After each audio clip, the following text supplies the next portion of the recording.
G'day, freedom lovers. Friday, and I've got some interesting guests for you today. We're doing something we haven't done before. We're going to do some voice alteration, and we're going to protect some of the people that have some very interesting things to say today. They're obviously not going to show their faces, but I'm sure you can tell by the pictures a little bit about the kind of background we're dealing with here. But we're just going to keep it as mysterious and interesting as we can. So I can see we've got a few comments coming in straight away. Hi, everyone. G'day, Alan. How are ya? It is Friday and try to have a good night. Yes, we're not going to have to try. We know we're going to have a good night. It's going to be good. G'day, Jan. How you going? Good to see people are starting to pop in to the show. Yep, Batty is on tonight. It's Friday. I'm usually here on Friday, but we've also got an extra special one too, because after this show, straight away, Robin is coming in with Courage is the Cure. So we do have a time limit today. So we're going to have to keep this show down to no more than 2 hours. I think we might. We've got a few more guests popping in. They're starting to pop in now. People are coming. So I'll start off with the usual sort of banter, and while people are popping in, and thank all the awesome people who have been dropping a few bucks in to the Patreon. We've got our wonderful Patreons, Jeannie, Lee, Jennifer, Gaza, Mark, Carla, Karina, and Ruben. Thank you guys. All yous are awesome, and especially Gaza, who's hit me up this week to go beyond just being a Patreon. He wants to make an extra contribution too, which is just awesome. And it's so welcomed, because the software does cost a bit of money, and the time and effort to put these shows in, and I've got tech support working here in the background to help out my friends, because I can't be everywhere at once. Big thanks to Fiona for reaching out to making a donation, and to Shane as well. You guys rock. If you guys want to become part of the Patreon rocking crowd, just follow the link in the description and you can become an awesome Patreon as well. We're having some fun. I went down and voted today, and I'm hearing stories that Team Jenny Hill are still trying to create trouble. They're calling the cops for harassment and all sorts of weird shit. They're just desperate to do anything they can. I'll have to get to these emails later. It looks like a few people are emailing me too, which is awesome to see. Thank you very much, guys. So, if you want to learn more about Troy Thompson for me, you can jump in there. I seen him today. He's campaigning pretty hard and he's feeling pretty confident. So it'd be interesting to see what he comes out with. I think just in the interest of keeping things moving, let's have a quick look. G'day, Michael. How are ya? Marla, g'day. Manifesto Music, g'day, Mark. How are ya? Hi, it's time for Sips. That is correct. Sips.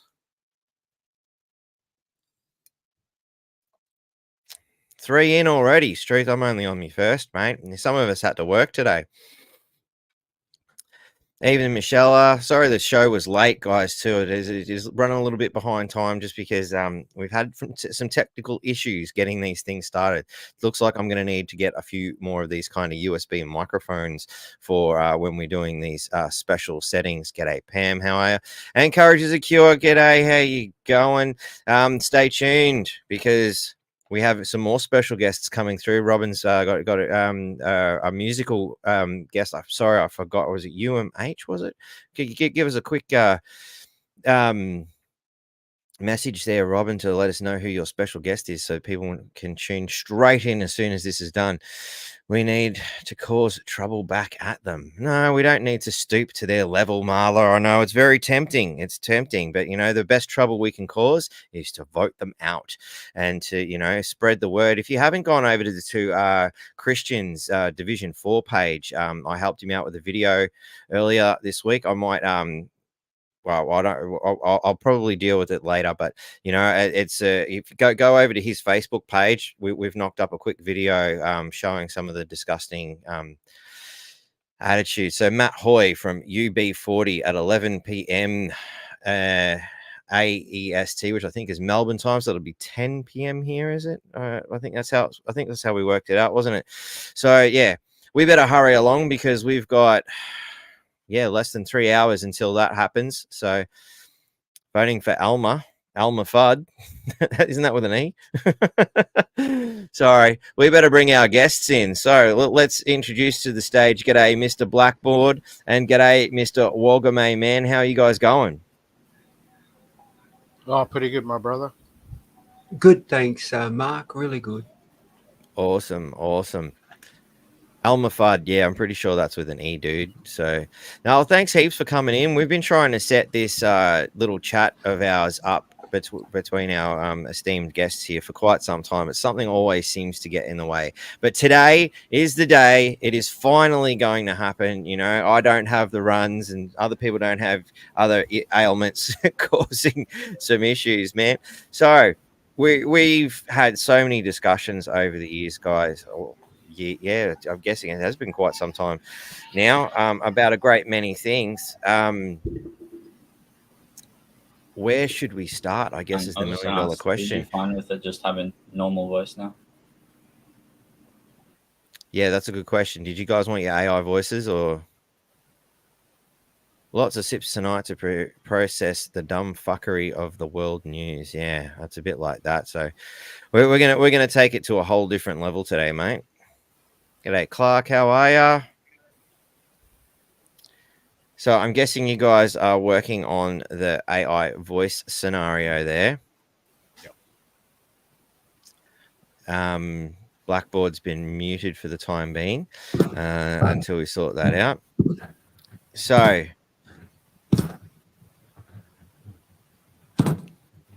yep, we've got some taps. How you going there, how's Mr. that, Mark? Beautiful. Very good. Sips, I'm running out of drink here. We better start talking. So, Mr. Blackboard, you sent in a few things that we could sort of work with here. Here's the screenshot.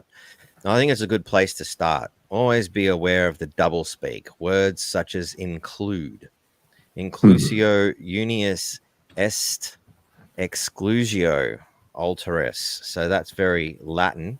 The inclusion of one is the exclusion of another. The certain designation of one person is an absolute exclusion of all others. So can you elaborate on that a little bit for us? Well, this is really important to learn as we walk into the world of legality. Most legal prescribed method of writing uses such things as this, which actually corrupts anything that's said before the text.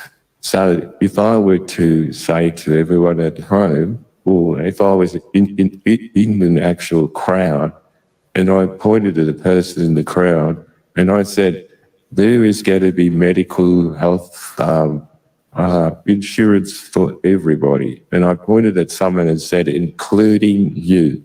That means that the person I pointed at, the medical, what he just stated, is only applicable to that one person. Anything that he has stated before that is non-existent. Right. It's been excluded.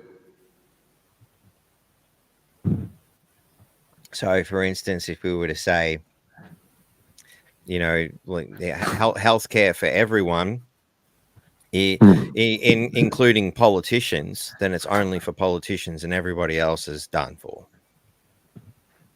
Yeah. And so what we can do is we get to learn a little bit more about their expressions and how doublespeak is used in a legal term, because doublespeak is a legal term. And if the Australian people aren't aware, most of your politicians are lawyers, and they were excluded from the bar from the political arena many years ago for having other interests, I suppose. So they weren't included, but now we find most of our politicians are indeed lawyers and are very well versed on doublespeak, meaning that they could say one thing and mean another. a perfect example of this, Betty, would be that when Scott Morrison made his speeches, or any prime minister, to anyone affected in politics, is when they go and start speaking and they talk on behalf of the Australian people. I'm of the disdain, only through the legal jargon and through the networks, because we've all been looking into the legalities. And as I've discovered, there are no people in Australia. The only people in reference terms to people is the actual executive government, whereas the Australian people are persons. There is not a legislative law where people are inclusive in any of the legislations. It's always personage. So, in the world of doublespeak, with double meanings, this is the same process of the things that is happening about us by them using these legal terms. But we're not legal. You and I, we assume within ourselves that when I'm communicating with you, that we're trying to impart what we're trying to say to one another, that we would have a good understanding of what we're trying to tell each other. But when you have legal terms as to anything else, they're speaking a whole new different language. It sounds like English, but it's guided by different definitions. And most of those definitions we find are law definitions. Legal identity. So, when we look at Aboriginal issues in Australia, especially that inclusio, exclusio, we see that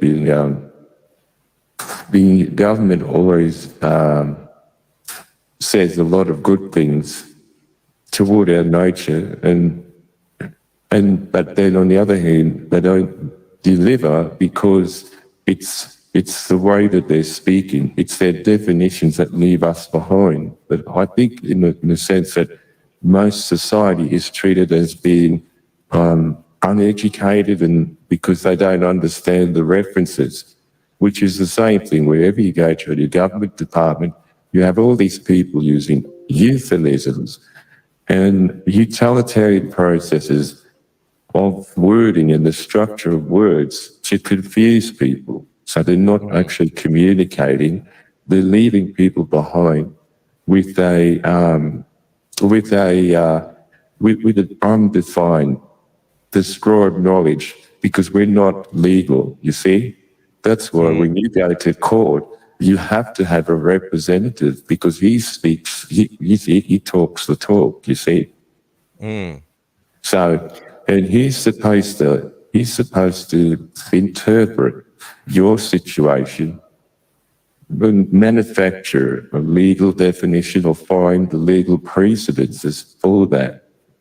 So there's a lot of stuff going on here, especially in the world at law, in the legality.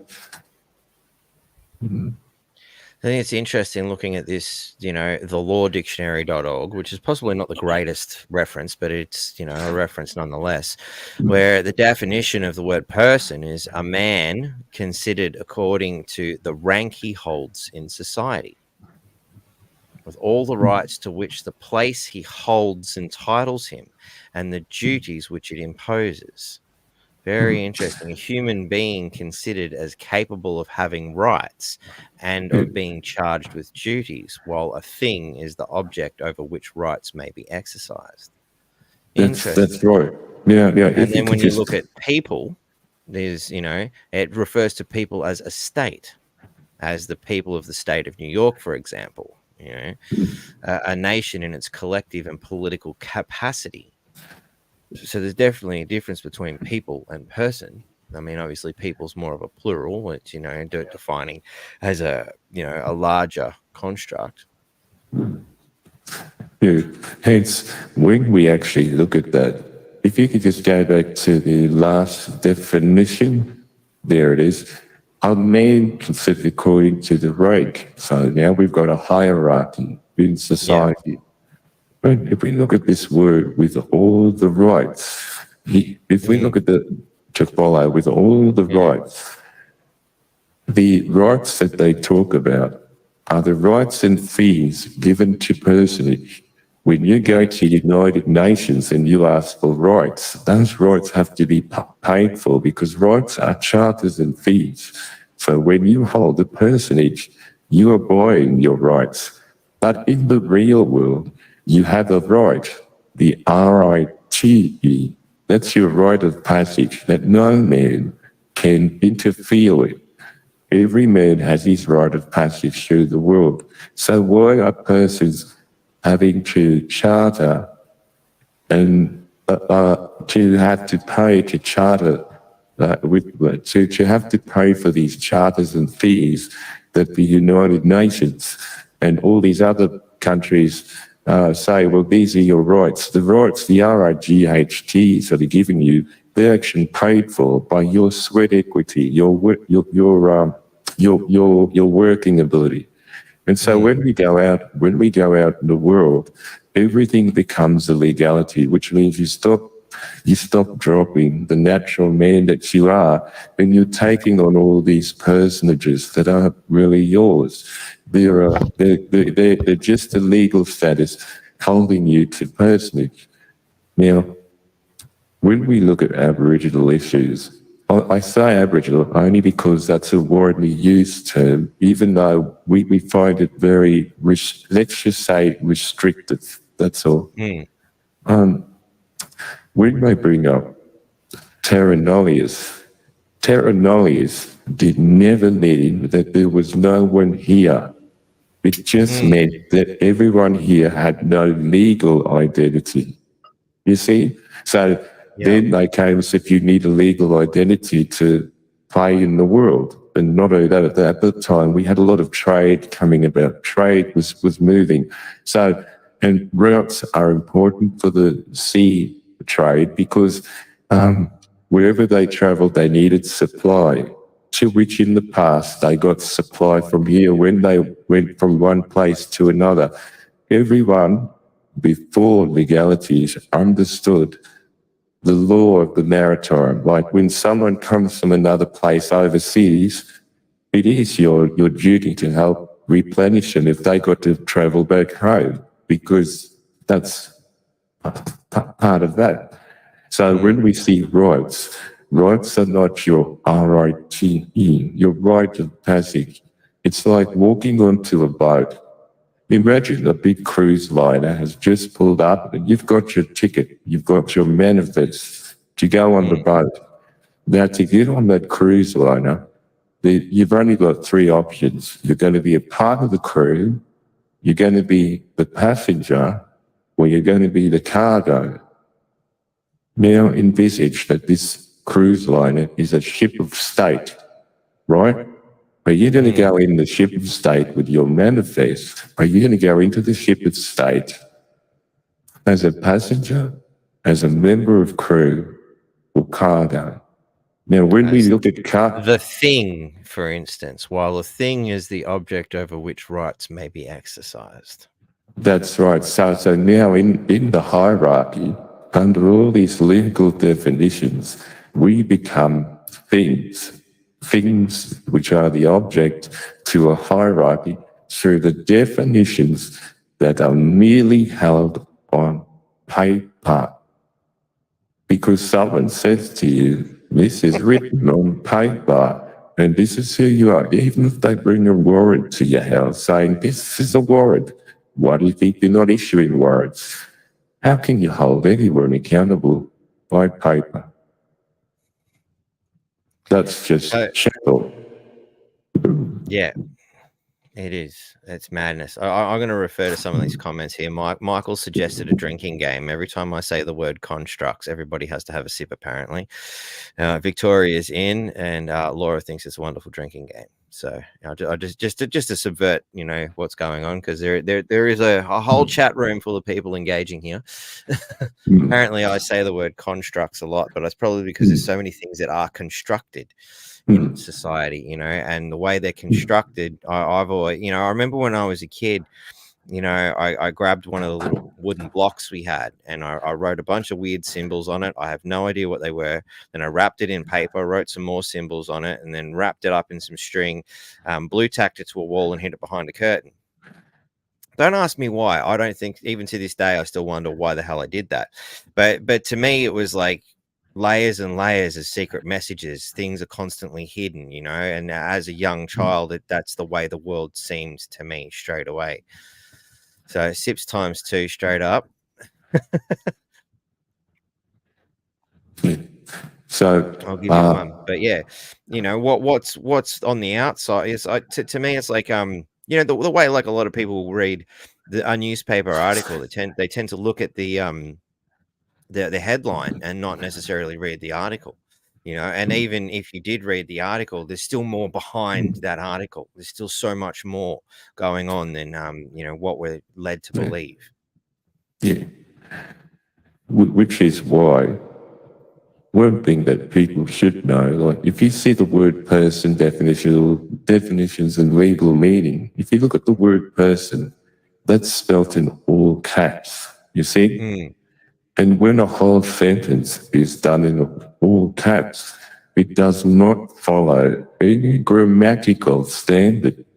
So that means if you read anything in a full sentence in all caps, your brain should be telling you, I shouldn't be reading this because it says nothing. It says nothing. Every beginning of a sentence starts with a capital V, a name, a phrase, any object. It always starts with a capital letter and then followed by letters afterward. When you look at your name, when your driver's license, it's got your sending state. Your sending state, the reason why they say sending state is because your last name is a state. It's another name, right? So when someone asks you what your name is, you cannot tell them that your name is John Peter Smith. Your name is just John, you know? Your surname is merely a house. It's not even a surname or a last name. It is just a house. Everyone comes from the house. And we could see that back through Scottish when they started giving out surnames, Johnson, son of John. See, the house of John. That's the father. The father will always represent the house. But we are stuck in a world left with thinking that we are of and the same. I remember going to the library many years ago, and they knew in the library that you had 2 different names. The only reason why they used your house was to identify you. That's why your library card always had your last name before your first name. It was recognizing the house, which is the identity, but keeping the real man his true self. But through some forms of legal beings, perhaps, they've created joinder between the real man and the man on paper, the straw man. Yeah. Yeah. So, We'll be fed. I think we're going to need tech support on Walker, man. Maybe boost the mic volume. yeah, well, whilst you're doing that, Actually, I just had a thought, tech support people, if you can hear me out there. Can you maybe grab the microphone that we use for the 360 game? I think that's got a USB port. See if that will work for Wargamay Man. Sorry, can continue, Blackboard? Yeah. So what is the difference between a person and a human being within the law? There are such different terms used. Now, if you're able to, Mark, if you can go on Google and to type in your Acts, Interpretations Act 1902, Section 2B.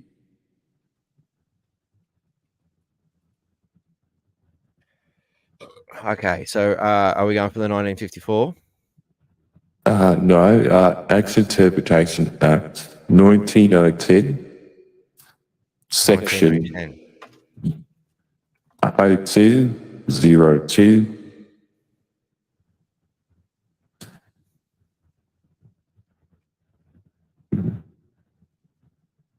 And we're looking for section Say that. Yep. Go again. 2B. Section 2B here. 2B, Definition. yes. Yep. Let's I can't even read that.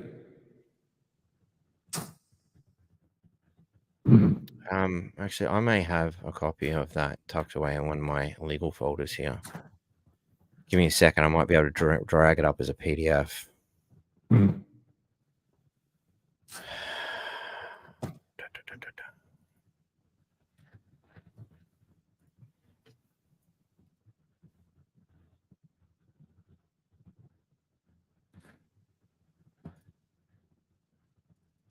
Actually, isn't that funny? It's got no issues. Thank you for your patience as we're working on the site. So we're going to the government sites of late, and we're actually finding a lot of reconstruction within those government sites as well.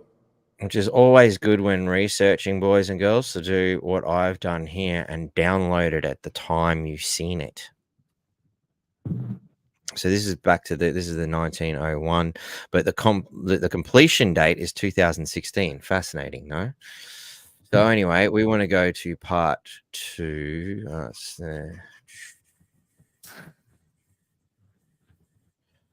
Section 1A, Section 2A, Section 2B, definitions. In any act, acting SES employee has the same meaning as in the Public Service Act. All right. Administrative arrangements order means an instrument, primary AAO, so administrative order, made by the Governor General that is described as an administrative arrangements order, and B includes an instrument made by the Governor General that amends a primary administrative arrangements order or revokes a primary administrative arrangements order and substitutes a new primary administrative arrangements order. All right. So here's what we're looking for. The Australia means the Commonwealth of Australia. You see that? So we've got an administrative act here. Then it says, and if we can read that, because we got to learn to read if we're going to read these legal definitions.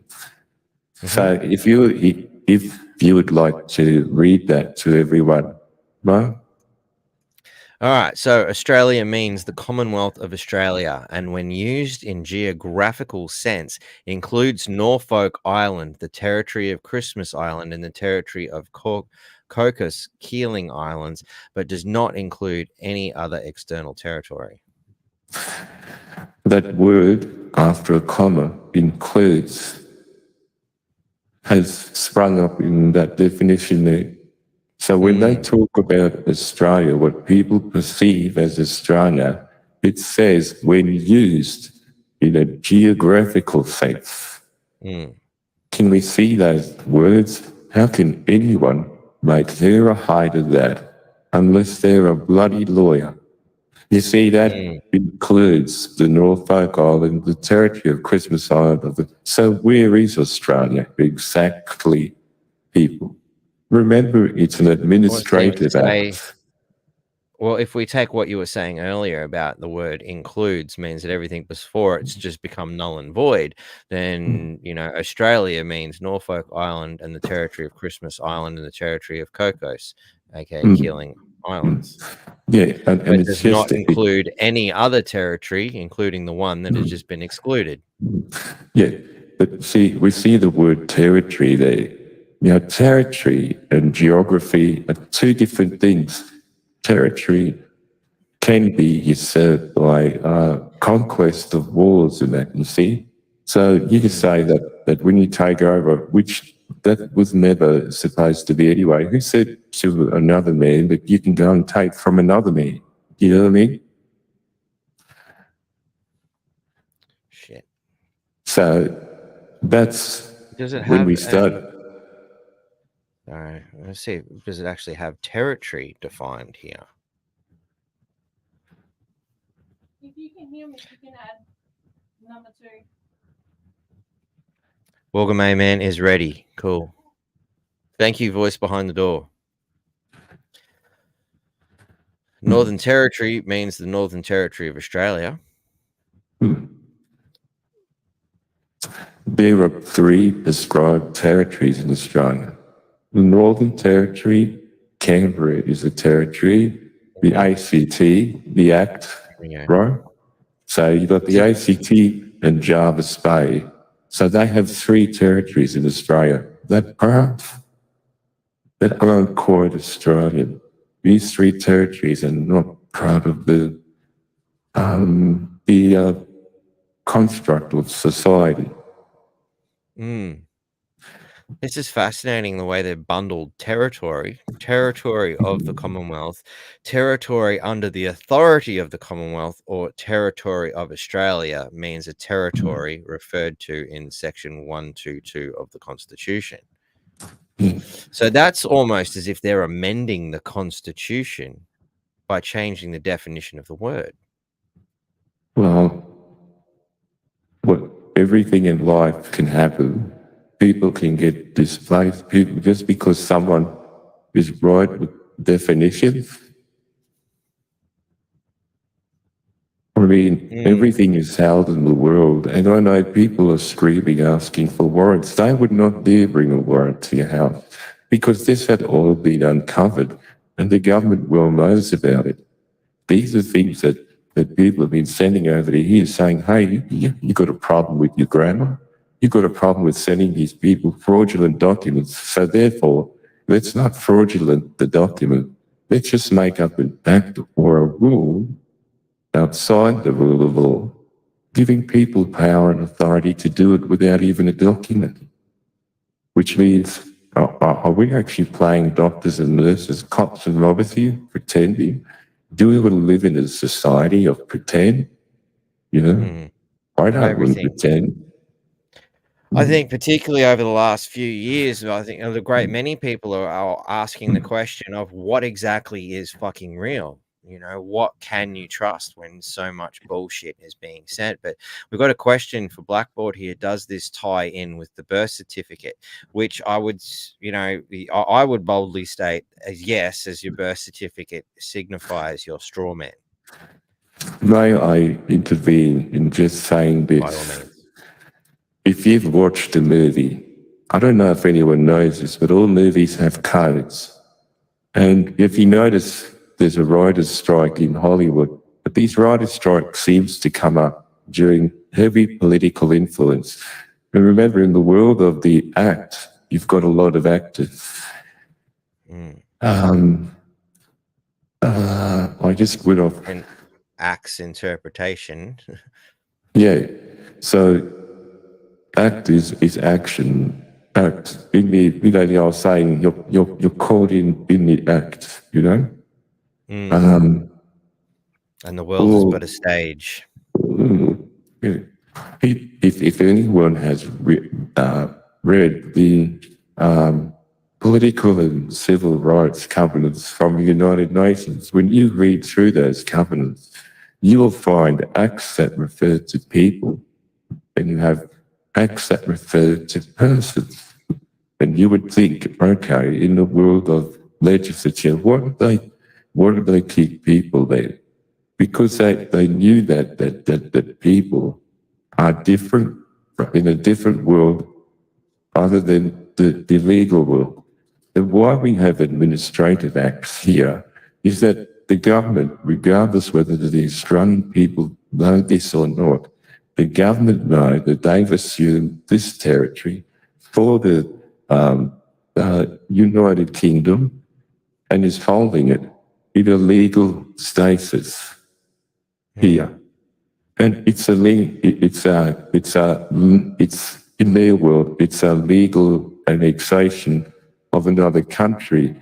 The only reason why people remain persons here in this country is because there was not any treaty done with the original people to say, okay, if you want to come here, you can come here. But we actually told them in the beginning, they're not to bring the conflicts and wars here, to which then they came anyway. Mm. But And we've got the so many United Na- conflicts and wars. that's right. Yeah. So when we talk about birth certification, we go back again to the manifestation, and we go back to the shift of state, because it's all maritime law. Are you going to enter the ship with a manifesto, with your manifest being 1, cargo, 2, passenger, or 3, the crew? Yeah. And what birth certification does is it rearranges the manifest of you being a natural living man, that all the enjoyment of earth was given to you because no matter how you want to look at the Creator, He gave man dominion of earth. We are the highest of our species. I mean, in the sense of that we have forms of communicating and working with each other and things like that. We are neglecting those things. We're walking into the world of personhood. So the manifesto, let's look at the manifesto. As a passenger, you're well looked after on the boat. The crew are there looking after you, and you're weighted on hand and foot. But as part of the crew, you've got to sleep below the waterline, you sleep in crampy bunks, you know. And then as cargo, well, you're kept in the hold. When you look at our society today, these manifestos, certification on paper, has rearranged us into different areas, right? So instead of us being the passenger, we are now either the crew or in the hold. Now, in the hold would also be part of prisons, because prisons are hold. If anyone is caught doing something bad at sea, they're put in the hold, and there are jails on cruise ship lines. So in the ship of state, you're either in the hold, part of the crew, or you're a passenger.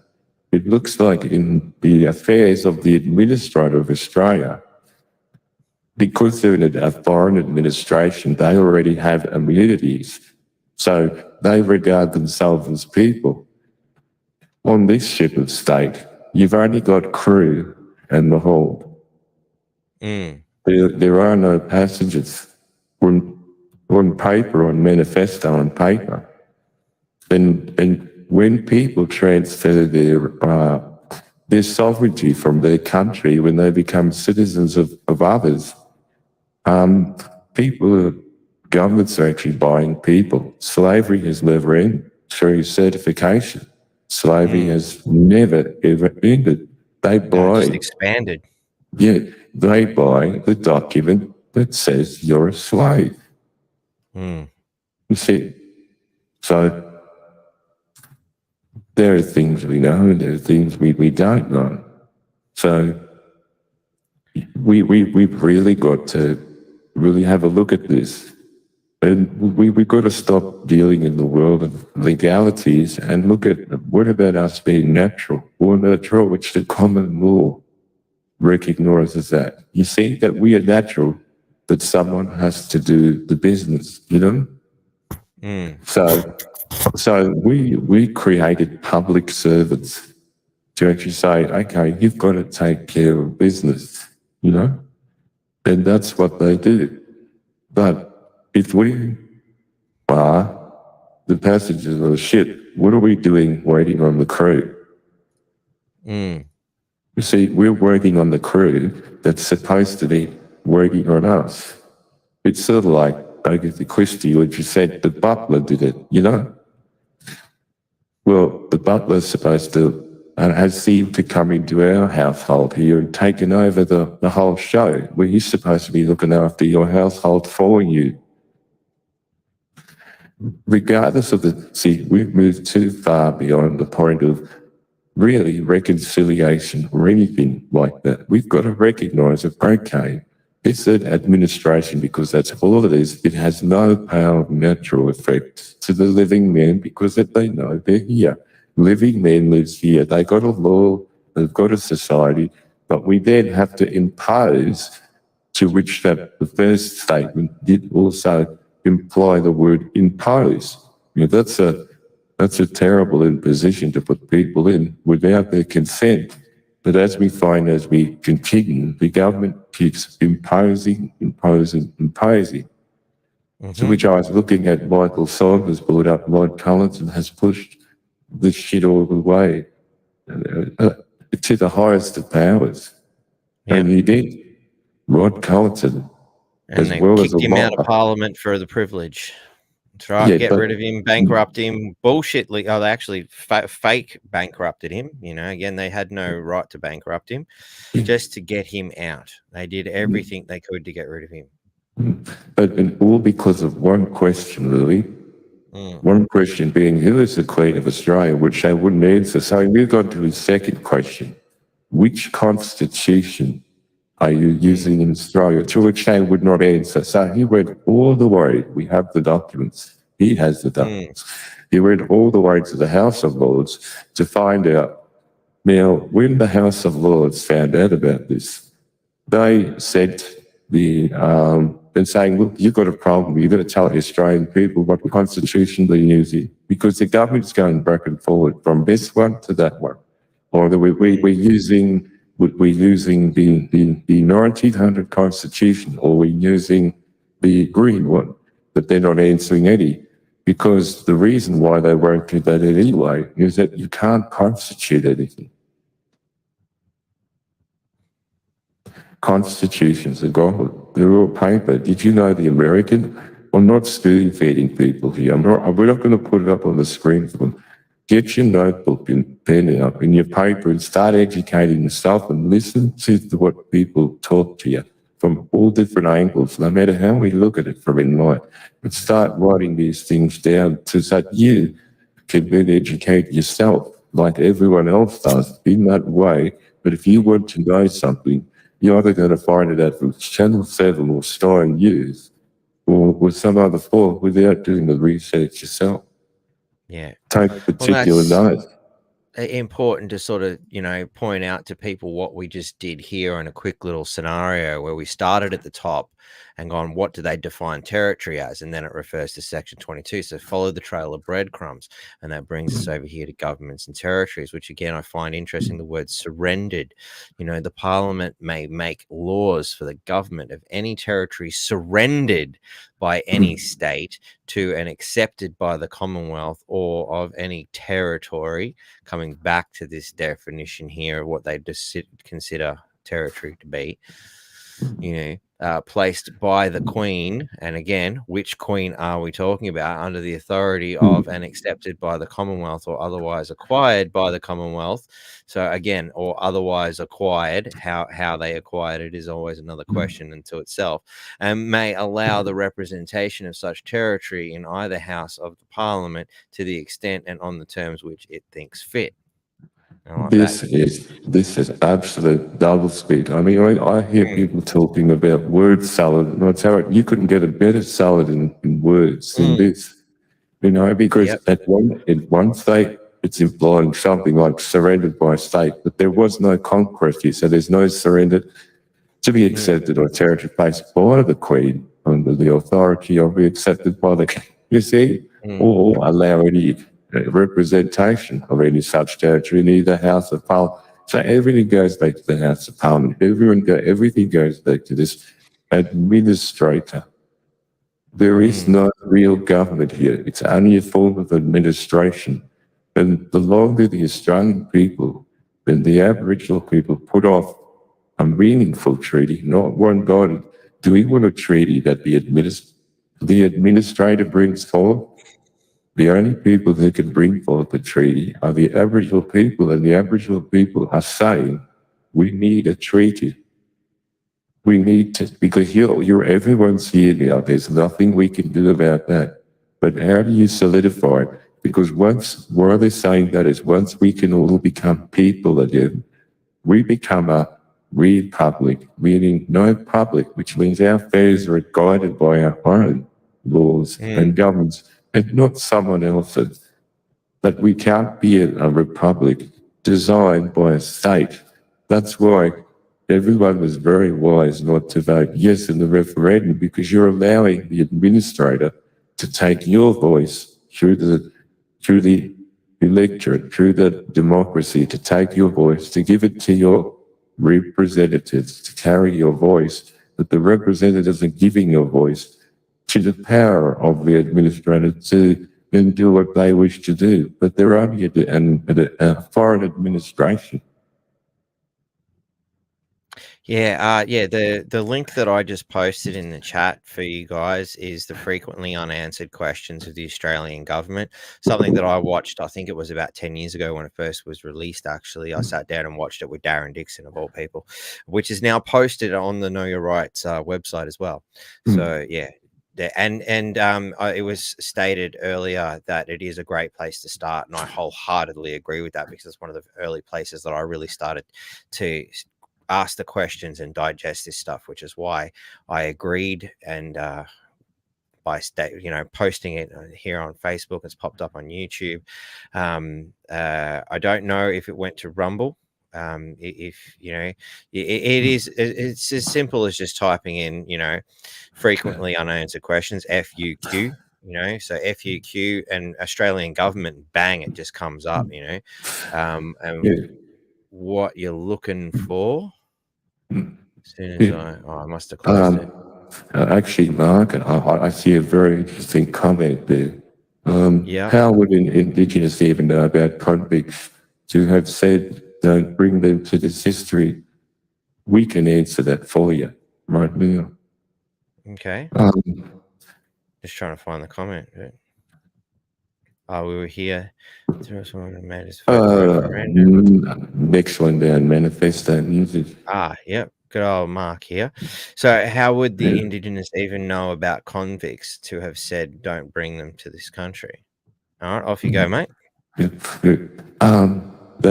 You see, I would like to thank all of all the people in academia for speaking on our behalf for so many years, right?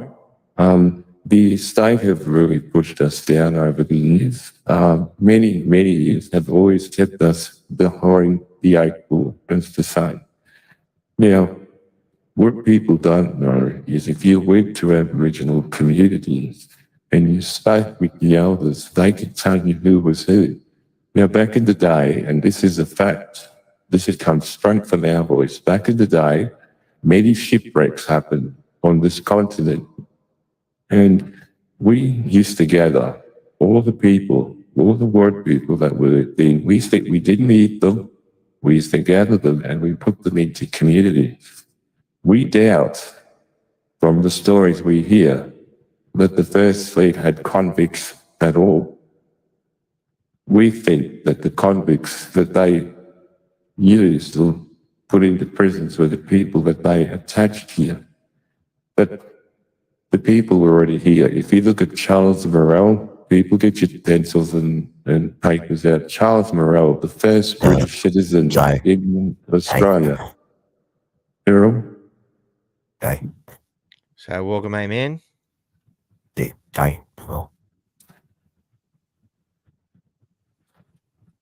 I think we're still having some mic issues there with welcome, amen. We might have to get some tech support in there if we can. Well, I can take it in until now, we had a lot of people here, and did you know back in the day, when the ships used to come, we used to hand over the people back to some of those ships when they came, the same as they came to pick up Charles Morrell, because it was found by the Euro people in North Queensland here.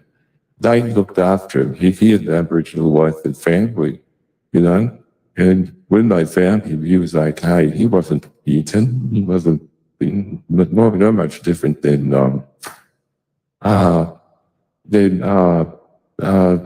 what's her name? Eliza Fraser. She was well looked after, taken back to the communities. Anyone lost was always taken back to the communities. And in 1770, people, if you didn't know this, in 1770, there was a town in Queensland named 1770. upon the many voyages of the English here, they used to tip barrels of grog off the sides of their ships as they went through. We have those stories. You know, we've had many people here. We've had the Dutch. We used to hide our women because when the Dutch and everyone used to come ashore, they used to drink with our men. They used to bring their alcohol, but we used to have to hide our women because, well, what do you do with a drunken sailor, right? You know? That's a good question. But we had traded with the Mackesons that we know today as the Indonesia and further in. They used to come over and get sea cucumbers off the coast. The Chinese aren't saying anything, but they've known us for many years. There was a group of Chinese people. Well, didn't the Chinese dictator, for lack of a better word, recently come out and say that he'd had trade relations with the continent or the people of the continent for centuries, long. I think it was somewhere in the vicinity of 700 years. Yeah, exactly. But all of a sudden, it seemed that history began once the British came. You see. So, what we believe through history, this is not in academia, people. This is through knowledge, through memory.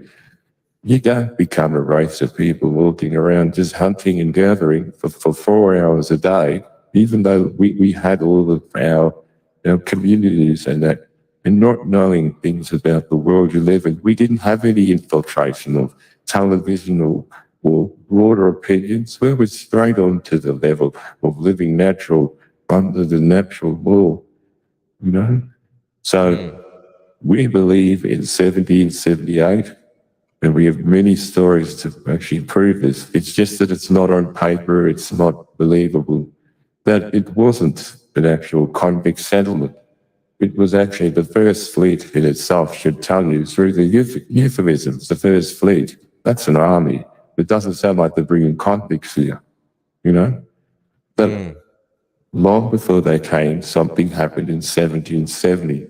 We have stories of mass death around that time, even though we don't keep calendars. But around that time, when the world was getting smaller, when people started coming here after the 15th century, after a big cataclysm, people started coming back.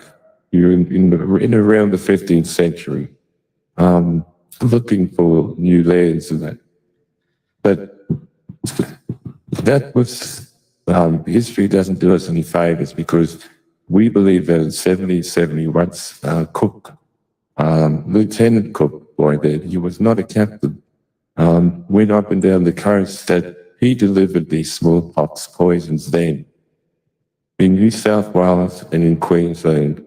Because wherever you see a town with that's just named after numbers, that's a military code.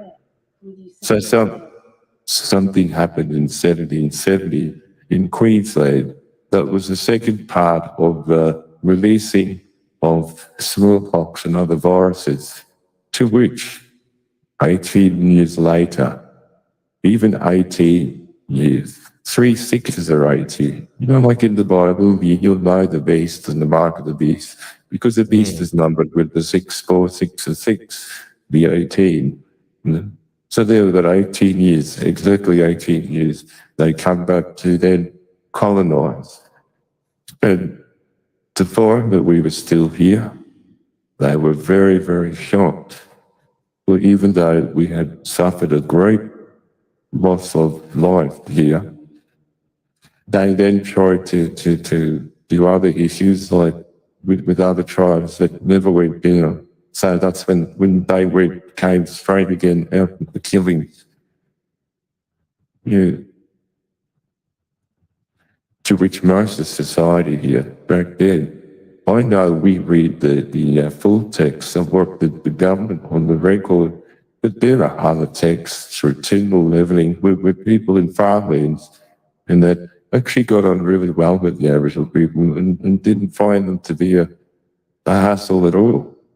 They used to wander around the streets drunken in in Sydney town years ago, to which people just sort of forgave them, I suppose, but to which point the hierarchy found them to be of a nuisance, right? Because we didn't really have grog and all that here. Actually, we didn't have any drugs at all. We didn't use any, other than certain tribes had kava, but most Aboriginal tribes, I could only speak for my own, but I know through speaking with others, a lot of us never ever had any issues with drugs because we never used drugs in any way, shape, or form.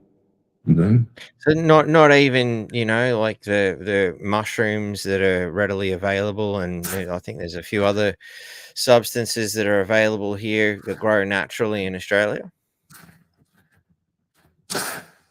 Or are they considered more of a ceremonial herb as opposed to a drug? There isn't really anything within our thing saying that was used as a ceremonial drug. But why would you weaken the race anyway by, I mean, you just got to look at Kensington and Detroit in the United States to actually see what the pimps, pushers and prostitutes are doing to those poor people. They're just drugging everyone up. Mm. I mean, Howard made a lot of bad decisions in his government, as do all governments. But one thing he did do was he made sure that there was a bottle light put on every corner, you know, of every suburb. This is an interesting question here. So the Aboriginals were infiltrated, I don't know if that's quite the right word, by other people other than the English. Does that mean they had children with them also? No, we have many stories, especially about the people from the Solomon Islands. When they came here through slavery, blackbirding, and were cutting cane, they were also used with the native belief in Australia to hunt down all the Aboriginals outside of the church missions as they shoot to kill any Aboriginal caught outside any institutional mission or any religious organisation. It was shoot to kill, and this continued right up until of our latest state, up until well after the 1940s, into the late 1940s, that these killings continued discreetly. Mm.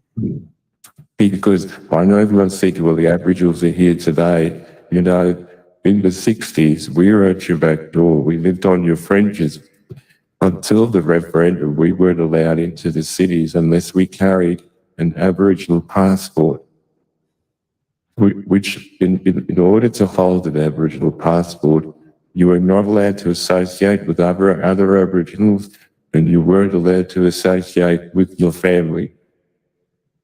If you wanted to come and live into the cities, you had to have an Aboriginal passport. And this is in history. Put it in your notebooks, look it up, it's there. It's there. It's on the record, people. Is that a part of that PDF that you wanted to bring into the fold earlier? Let's just... No.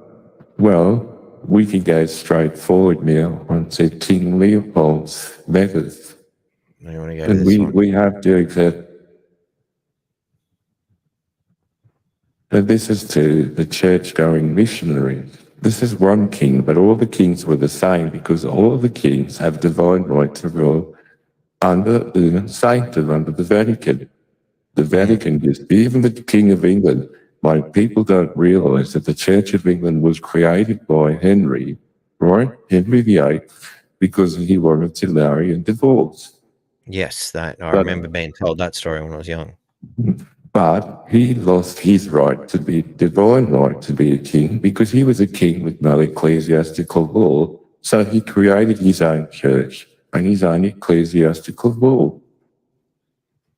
But you will find later on that King Henry abdicated his ecclesiastical right and he returned back to the Vatican.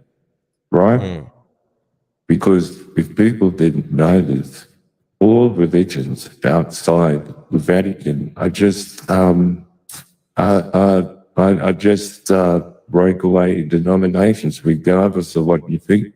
But everyone thinks that through Martin Luther started the reformation of Christianity. It did not. Martin Luther remained a Catholic until the day he died. He went back to the church.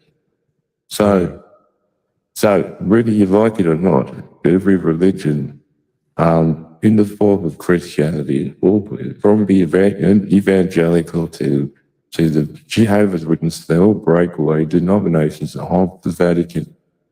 Now, why King Leopold got this letter and where he got his power to be a king?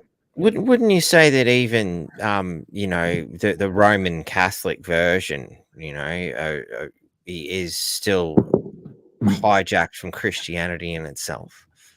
Wasn't Christianity fundamentally, like a rebel little cult from a certain point of view, and until or at least at a point where Rome decided, well, let's encapsulate it. In my mind, the way I looked at it was always Rome didn't really fall.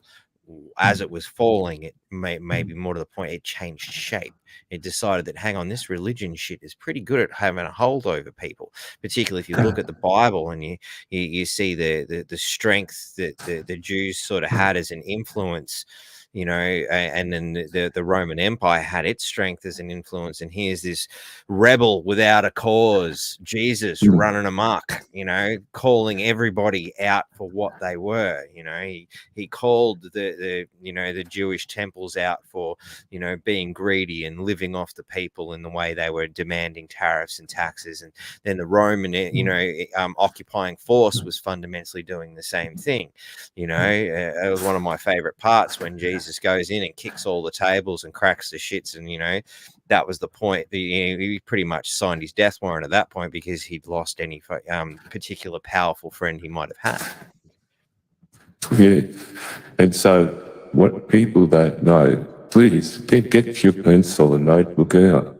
A whole world's waiting for you people to explore, So you get your notebooks and when pencils out, look up these things. They're there. You can see them.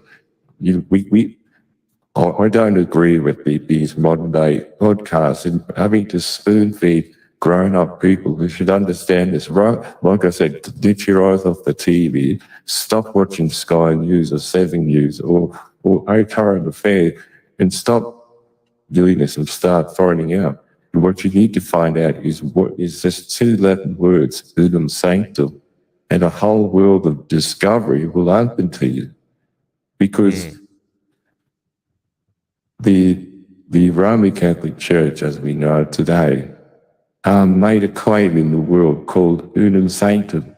And in unum sanctum, it says, all in the world and all the souls of it belong to us. Did anyone dispute their claims? You remember, a claim undisputed is a claim that people don't know that. And we find that after when the Roman Church, when the state found out about Jesus and the religious cronies that the whole show was exposed, they started bringing Jesus into it. But then we find a Pope, I don't know, it was the 50s or 60s, I can't remember, but you can look this up, folks. You don't need me to spoon feed you. You can look back and they poisoned the last Pope after Vatican II Council because he wanted to return the church to Christ. You see, on the very basis of the story of Christ, love your neighbor as yourself, love one another as God has loved you, but they're stuck still in the Judaic principles of the Old Testament, of the Old Testament, that they're not coming into they're not even accepting the New Testament of Christ. Now, when they brought that story to the that's a good story. the story of Christ alone is a very, very good story. So why aren't they teaching Christ? You can don't mix when Christ was talking with the old and the new. The boy will buy, meaning two, right? Babel, if you want to think, you've got the Old That's Testament and the exactly New what my Testament. son used to call it. My son used to call the Bible the Babel. When That's he right. was maybe 3 or 4 years old, somewhere in that vicinity. I had an old little pocket Babel, as he called it, and he carried it around with him everywhere until one day he left it out in the yard and it got rained on and it went moldy and it was fucked. But I just don't quite comprehend exactly what was running through his little head at that time, but I always thought it was really funny that he called it the Babel, and he just had this instant draw to the book for some reason. Yeah. You know? I guess maybe time will tell. It may manifest into something amazing. Yeah. And so wherever you got 3 states of affair, you will have in their states of affair, but the actual 3 is running the actual number, the 3, 1, 2, 3, that is a very important thing. Every culture, if you come from a Nordic culture, an Irish culture, a Scottish culture, when the Irish spoke Gaelic, you remember the English said you can't speak your own language, you have to speak this one. Why are they hell-bent on everyone learning English? Why does English have to be the dominant language, but not just dominant, but forced language? What about in Ukraine? The same thing happened in Ukraine where they were banning them from speaking Russian. So it's not isolated specifically to forcing people to speak English. It's a dominant scenario, like and it happens everywhere. And this, like, to me, it's not just a situation of one particular culture doing it. It's cultures have been doing this shit since history has been taken note of, or at least the notes that we've been allowed to see. Yeah. And if you really, and if we want to take that concept even further, and you go into that Old Testament construct, before the flood, but every culture across the world seems to have a tale of this alleged flood, which seems to coincide with the historical record to somewhere in the vicinity of 11,500 years. Go and check out Graham Hancock's work for more information on that. There was a precursor, and you have a look at the biblical construct that before that flood there was a society that had gone wrong, and it seemed to be acting in a similar manner, and again you look at the tales of the old gods, the Norse gods and other Germanic gods and the Roman gods and all these other ones, they all seem to tell of a debaucherous culture of people that were constantly trying to enslave people and act in very untoward manner, in various ways, shapes, or form. But so it seems to be going on for a long time. Yeah, but every marriage, what? Let's not bring issue of color or anything into this. Every man comes from a culture, and we recognize that if you're a cultured person, it doesn't matter where you're from. Culture's all about sustainability too, Like if you took me from here and said, go and live in Iceland with the Icelanders, I wouldn't have a bloody clue how to hunt in the snow, or to look for. But in my Personally, culture, I think I'd be shivering too much to be thinking about, hunting. I'm like, I want to build a fucking fire. It's cold. Yeah. So with the commonality, we can only really recognize each other's. There's nothing wrong with our cultures, because when you look at worldwide history, for what knowledge we do have, but I also rely on the knowledge that we have here. We've been here for a very long time, and we have not lost our stories, because people are saying, oh, you might have been slaves brought over here too as well. No, we weren't. I mean, we can point out in history all these things that we were done, and it was like yesterday to us, because these stories are never told. They just stopped us from telling you about them.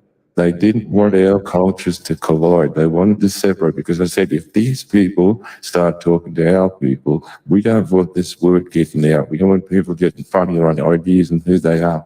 Because no matter what anyone says, if you come across the the first thing they'll recognize is that you are a living being under under the celestial heavens, you know, Mm.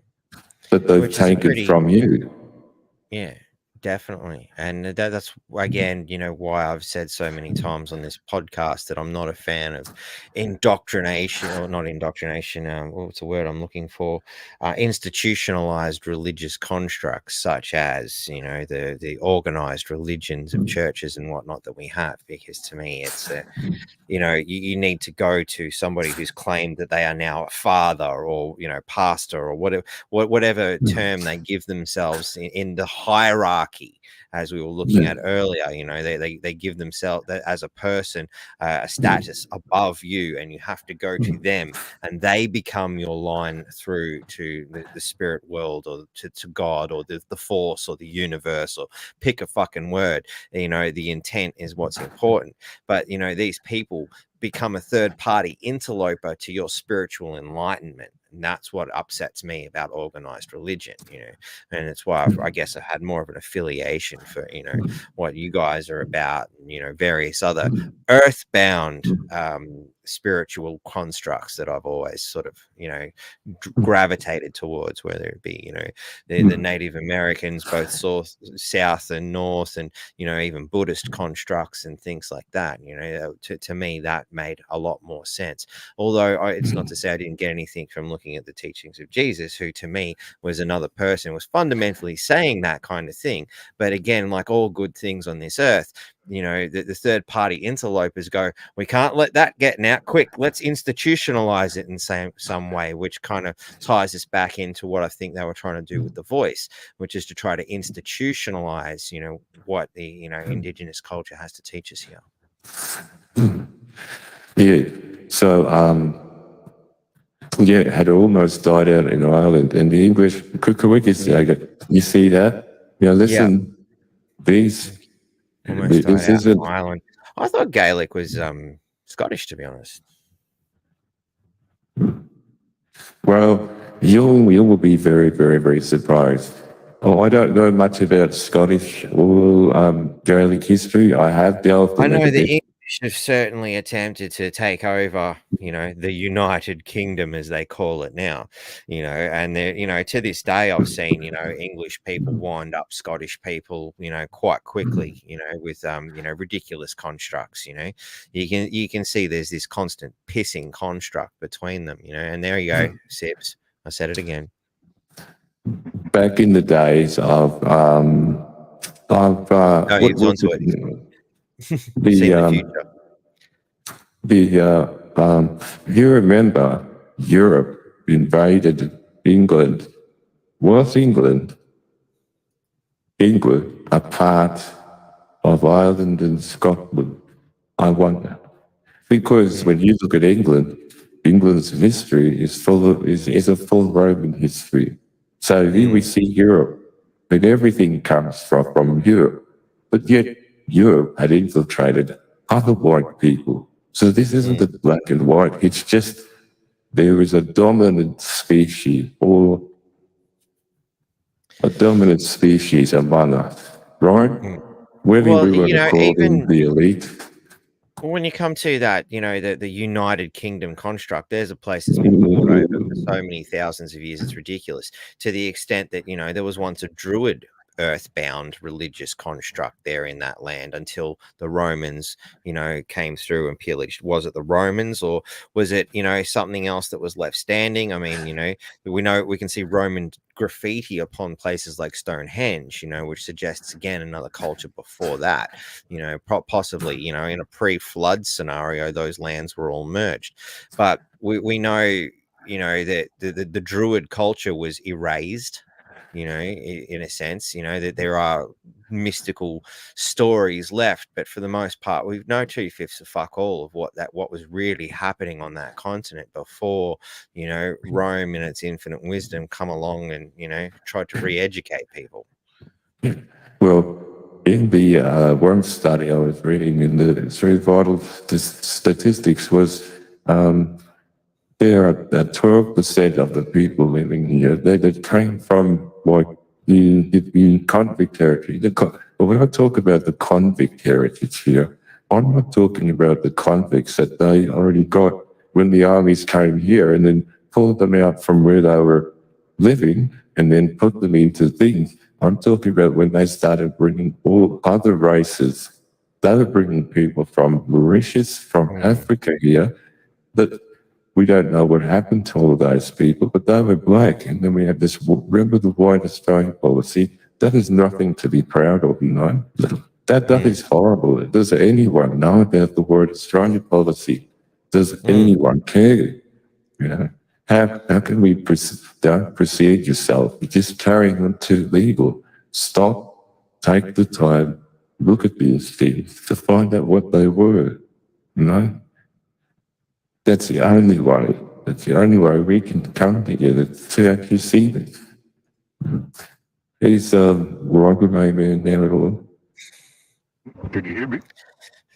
Yep, we Hello? can hear you, Walgamay man. Okay, I'm back. Yeah, look, just to touch with what Blackpool was saying. Now, for our people, what the government is doing with these land councils, that are getting us into this native title and getting us to sign on under the personage. When they say they recognise our native title, recognise or recognition is just another legality word which means conference of power. So when we do sign on to these native title determinations, we are actually conferring our sovereignty over to the state. To get stateship or citizenship, whichever word you want to choose. So this is how they come to grab our people and take over our land by the recognition of native title. And we believe we don't want these land councils in our country at all. It's poisonous. Most assuredly, and we've seen, you know, when Earl came in and was brave enough to tell us his tale of how they used native title to remove him from his own house. Exactly.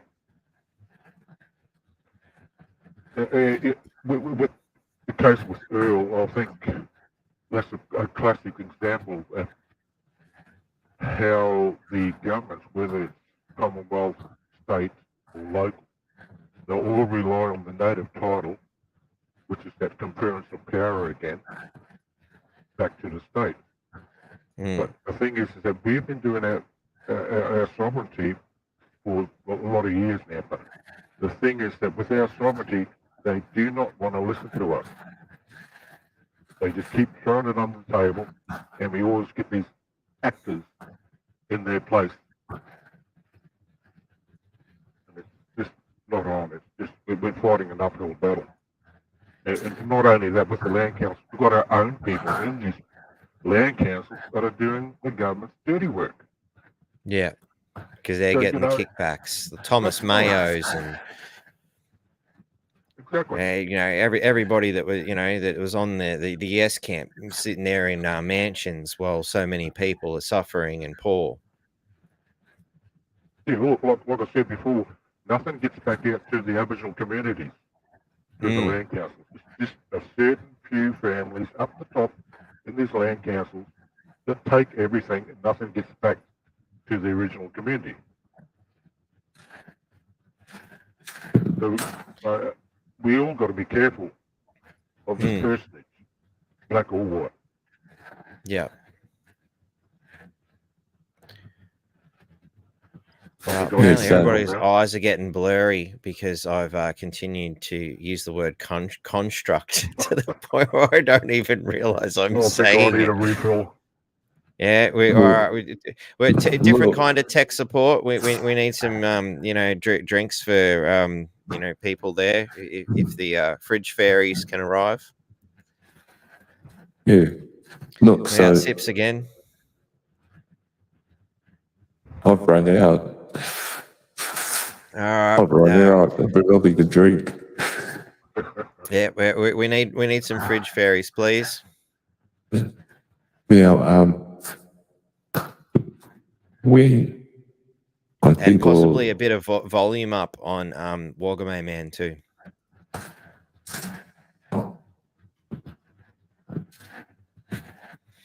Sorry, yeah, so once again, we are at a turning point in history, and believe it or not, a lot of the world is watching Australia at the moment. You know, we are much better than this, you know, with all this fighting. Have a look at what Clinton done in organising through the Katter Party to actually get those children out of the institutions, you know.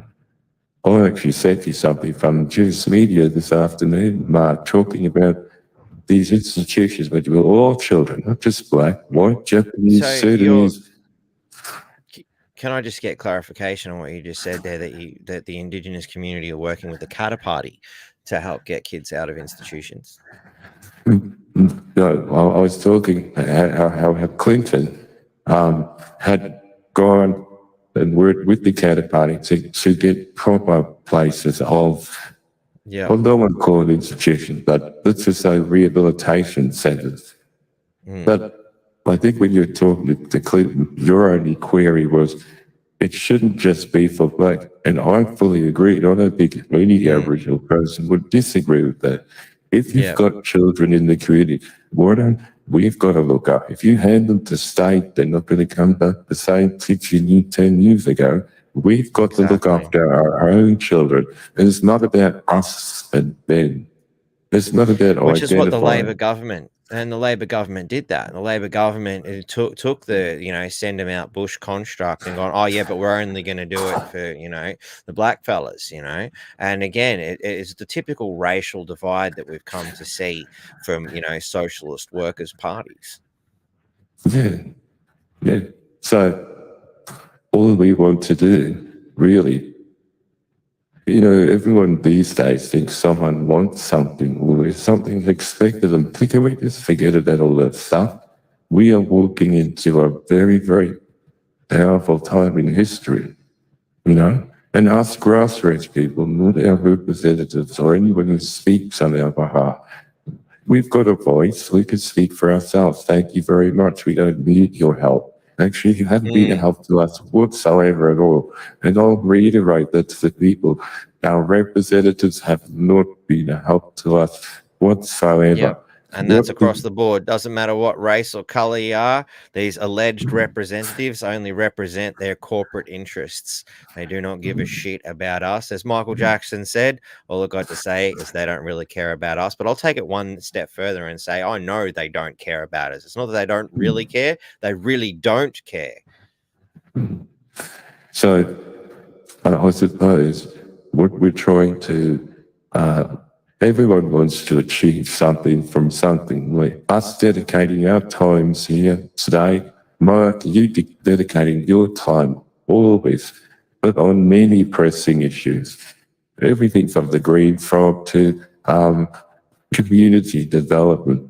That's what people can't you get rid of Andrew Bolts and insiders and ABC and Lake Lloyd, can you not get rid of that and listen to people every day on the ground, the ones who got to get themselves, drag themselves out of bed, drag themselves to work for a little bit of coin that's getting less and less and less. It's going to fall apart. You know what? It's going to leave all those at the top with more and more and more. When are we going to wake up? Can we come out of the world of Peter Pan? I know that they call you a child on your birth certificate. It doesn't mean you've got to remain one. When are we going to come together as a community and stop asking, look, yes, we're around beating the drum and everyone wanted the helicopter, the helicopter's watching everything else other than bloody stealing cars and community crime. You get a rollies on the thing and the helicopter over there doing all the facial recognition and all that. We're just moving into state. Yeah. To answer Clark's question, Clinton Hawkes, who was on the show about a month ago, I believe, somewhere in the vicinity of, I've had a chat to him a few times. He's running for the Katter Party in the seat of Herbert here in Townsville, if memory serves me correctly. Great bloke. he was one of the first political people here in Townsville that I seen really step up to support the war on COVID 1984. And great stand-up bloke. So I'll definitely be doing as much as I can to help him in his campaign coming up. So in reference to Clinton, just go have a look at it a couple of weeks ago. I think we ended up having about a 3-hour yarn, and there was a couple of bevies were knocked back that evening. That's for sure. Yeah, like, and all through this, we get our, you know what, at a grassroots level, our representatives, they won't listen to us and all of the government. I think Warogamain Man could bring a bit of highlight because he's been doing a lot of work trying to even talk to other groups like legal. We call them the legal Aboriginal groups, which gives them a voice, but you can only speak legally. Yeah. So, Warogamain Man, Yeah. would you like to Yeah, look, comment on just intervene there too. Look, I think what Blackboard is saying, we've had a lot of problem. I'm getting a lot of reverb here. With we call them the PBC, the Prescribed Body Corporate, which runs the native title offices on our land. Now, the board of directors in this PBC are only, I suppose, just interested in commercialising country rather than protecting it. And the thing is that we have got a lot of problems on our side of country there where they want to put up these wind turbines. Yes. The thing is that we do not want it on our lands because it's detrimental to the wildlife and the fauna. Considering how much bulldozing they've got to go through to Of course, install of those course. things, and then blowing, like you see them blow up like big chunks of land to pour all this concrete in there to put these massive eyesores up, Yeah, horrible. And the thing is with this, there's documented scientific research done on the frequency that these wind turbines give off. And it kills wildlife. Not only that, you've got the water table on our country that gets infected and you can't use it anymore. So what I'm trying to get back to, I'm blabbing on a bit, but I'm trying to make a point that even though we are concerned about country, the PBCs or the native title land council local side, they do not want to talk to us, even though we are worried about the country. They just went on that legal side. Yeah, and, it's very hard for our people to try go forward. You've got our own people that are pulling us back down. And it seems to be like it doesn't seem to matter what sort of angle you're coming from, that there's good and bad on all fronts. People who claim to be environmentalists, for instance, and care about nature are the ones who are trying to put these eyesores up on country and whatnot. There's people within your own mob there that are happy to sell out so that they can get their own little mansion, their own piece of the pie, sort of thing.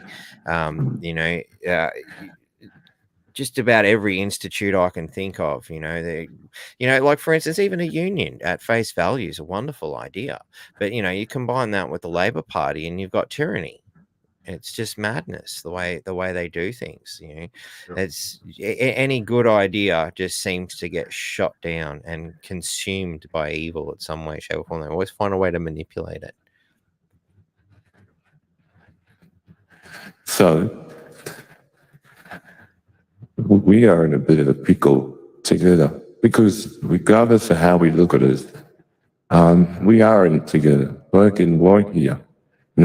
they're doing us over as quick as they're doing everyone else over in this country as well. And I mean, your council elections are coming up tomorrow. And Betty, I know you've had sincere discussions with a lot of sincere people, and I know that a lot of insincere people have not even replied a text to just come over there. It's a few little, you know, and people need to see you got good people out there, you know, wanting to look after you. And if you turn your back on them, well, you know, there is something seriously wrong, you know, seriously wrong. We're at a precipice in history where we could make a change here. And it's not about blackfella coming. We're not the blackfellas coming at you saying, give it to me. We're not from the give it to me tribe.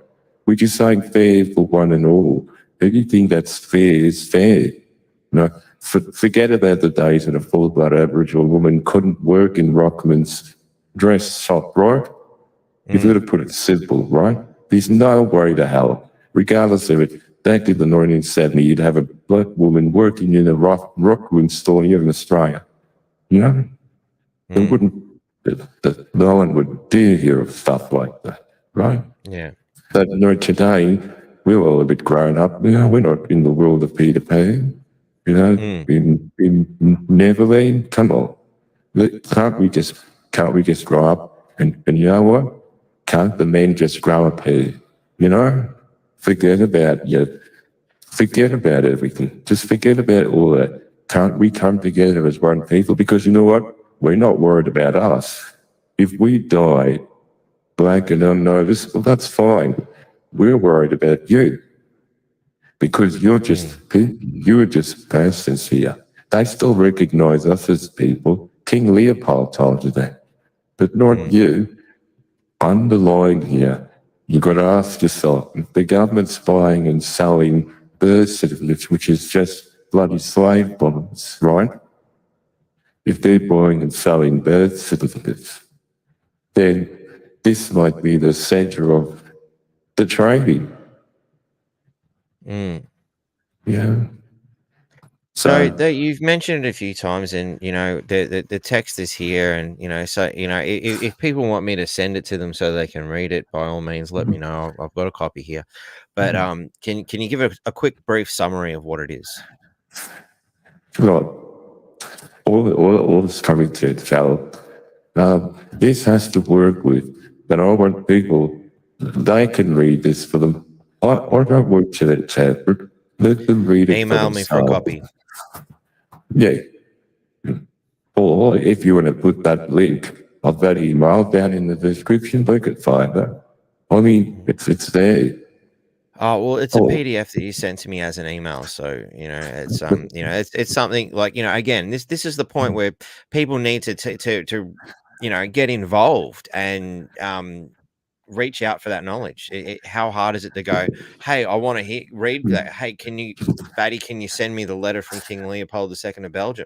No worries, you know, but you know, like you were saying before, there's only so much spoon feeding we can do. You know, at some point, people have to want to go, oh, I want to know this. I want to read that. And it's not that long a document. You know, it's 3 fucking pages. It's not that long.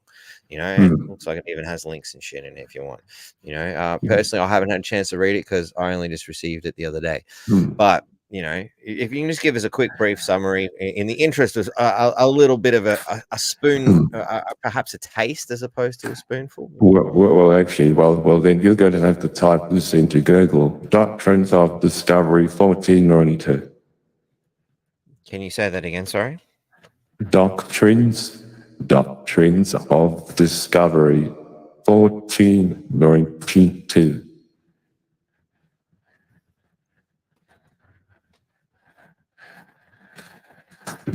Okay, we've got a National Geographic 1493. Glider Lerman Institute of America. There's Religion and Law from the Religion Columbia. I'll just share this screen so you can see what I'm looking at. Well, actually, I can't see the screen. Hang on, I'm about to bring it up for you, mate. So this is what the search has brought up. I'm thinking here from religion.columbia.edu, we can open that as a tab and keep that open and come back if we need to. Oh, it's a course. It's from the Department of Religion. You can actually do a course in it. Yeah, but you see, How did European Christians justify the colonization of the Americans? These doctrines of justifications discovery. vary between different European empires and between the Protestant and Catholic faiths. If so, how do these justifications remain in effect in modern jurisprudence and ministries? Well, they did until 2022. The Pope repudiated the doctrines of discovery because they were made up from the papal bull. If the Pope wrote a papal bull and said, I want to start the witch hunts in England, well, they went forward and done the witch hunts in England based upon the papal bull. In these particular papal bulls, the Pope gave the kings through monotheism full power to go forward, to take uninhabited lands, subdue the savages, make slaves of them, take their wealth, do whatever you want to with their children and their women. And it was only repudiated in 2003 with much protest because we had sent letters and letters and letters. How can you be for Jesus? Is Jesus in this? Is Jesus here? You're practicing Jesus' faith, but you don't follow the words of Christ himself, you know? I want to call attention to something that I've just quickly noticed here, in this opening statement. And as you glance through, it starts off talking about the Catholic Church, but then very quickly starts talking about Christian. See how quickly they replace the word Catholic with Christian, which we know are two different constructs. I'm inclined to have a little bit of faith in people of a Christian descent, but this mob, I would not leave my children anywhere near them unattended. Yeah, oh no, because we're at one time in history, people are going to wake up. We are at Ephesus, there are things happening around us that you don't know. We got weather events. We had this spicy flu thing, and we got weather happening, but we have to. You know what? If one thing Aboriginal people know at this moment is that we all have to come together. We're not talking about we want our land back or anything like that. We're just talking about we all have to come together now, right? And because Wordigen was the word you guys had for that, yeah? Virgin, yeah. We're virgin. White men, black men dreaming. And this isn't like people that use fellas make this stuff up as you can know. Tyndall was one of the first people to witness something that no one had ever seen. And it's there. You just got to look it up. Look at the Wales and the Aboriginal people, right? Tyndall witnessed an old man would walk from a sand dune with a stick. We call him the old man with the stick. But we have an old woman with a stick too, but that's a completely different story. But this old man will go down to the water, hold up the stick, and did you know the killer whales will bring in an older whale, which is past its reproduction life. The killer whales will not grab a whale that's in its where it can still reproduce. It'll grab one older and will bring it inshore, to which all the tribes will run down, quickly kill the whales. And the killer whales hang around. You know why? Because the old man has got to cut out the tongue of the big whale to give to the killer whales, right? Because that's what they like. And you might have heard in the news about how, or even if you watch the World of Nature, how killer whales will kill sharks just to eat their liver, Okay. It's just like, but this was witnessed by Tyndall. They hid us from you. They told you lies about us that you believed, but you didn't know different. And it's not, and this one key to tell these straight people, it's not your fault. It's not your fault that the information you were given was incorrect and that you fell for the lies. We all fall for the lies at some part of history.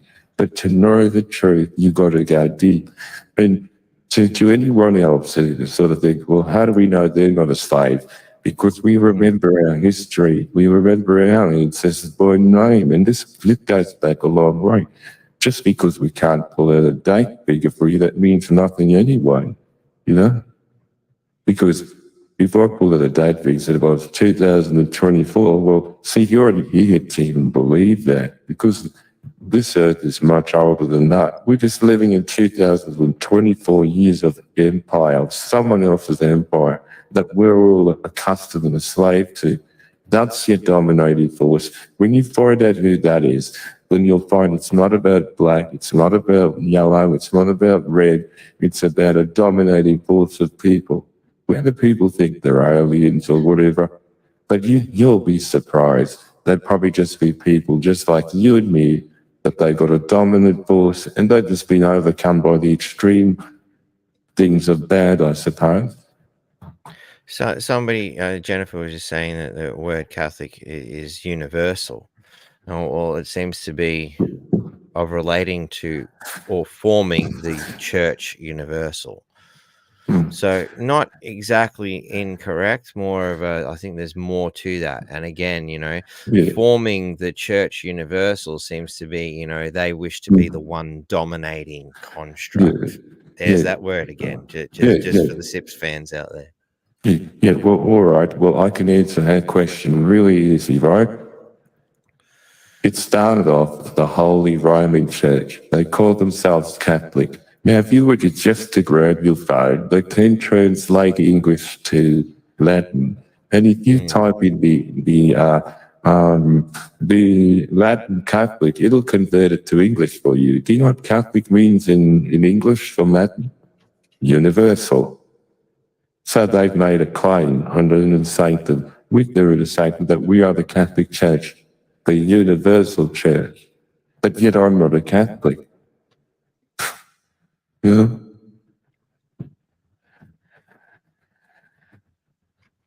All right, hang on.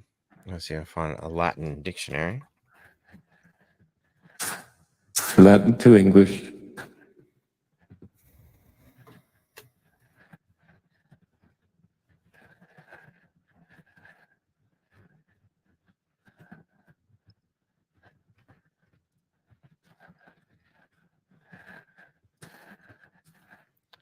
Here we go.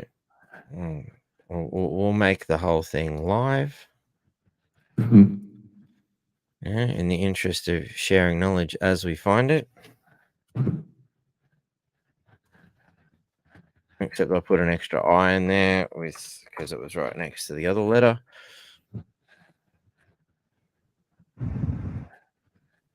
I still misspelt the word, haven't I? CHGH. Oh well. I see.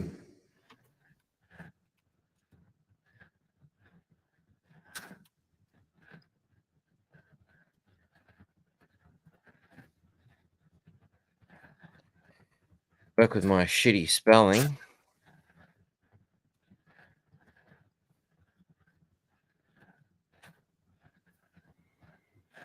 Okay.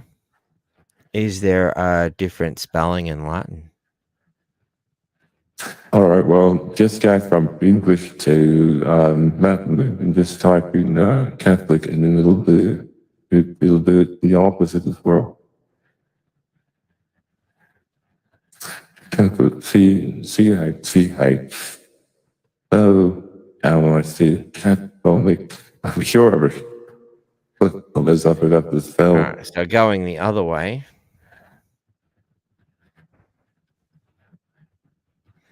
Again, it's coming up with the universal or universally. Yeah, well, Catholic means universal.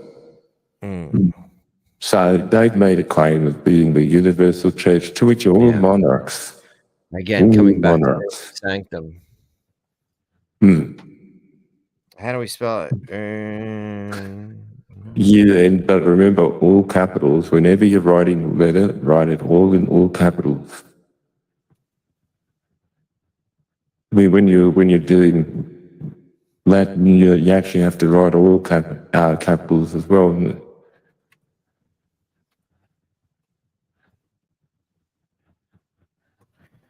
Change the value.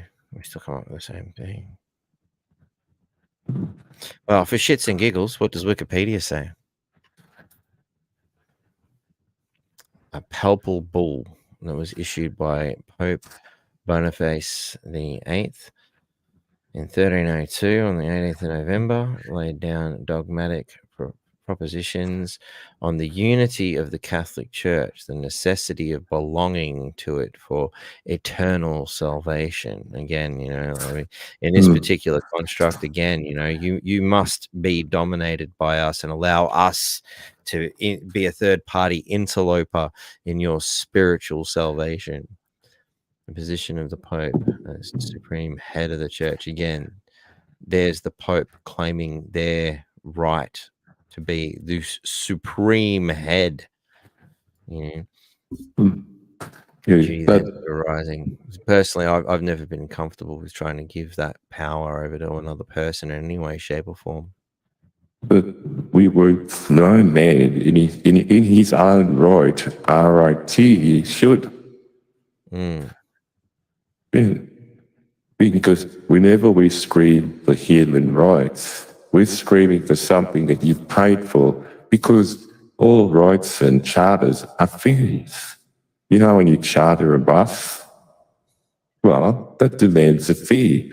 So they're collecting fees to uphold your rights, but yet they're not upholding them, but they're happy to take your fees when they abused every right under the sun. Have a look at this. The hierarchy, is that how we say it?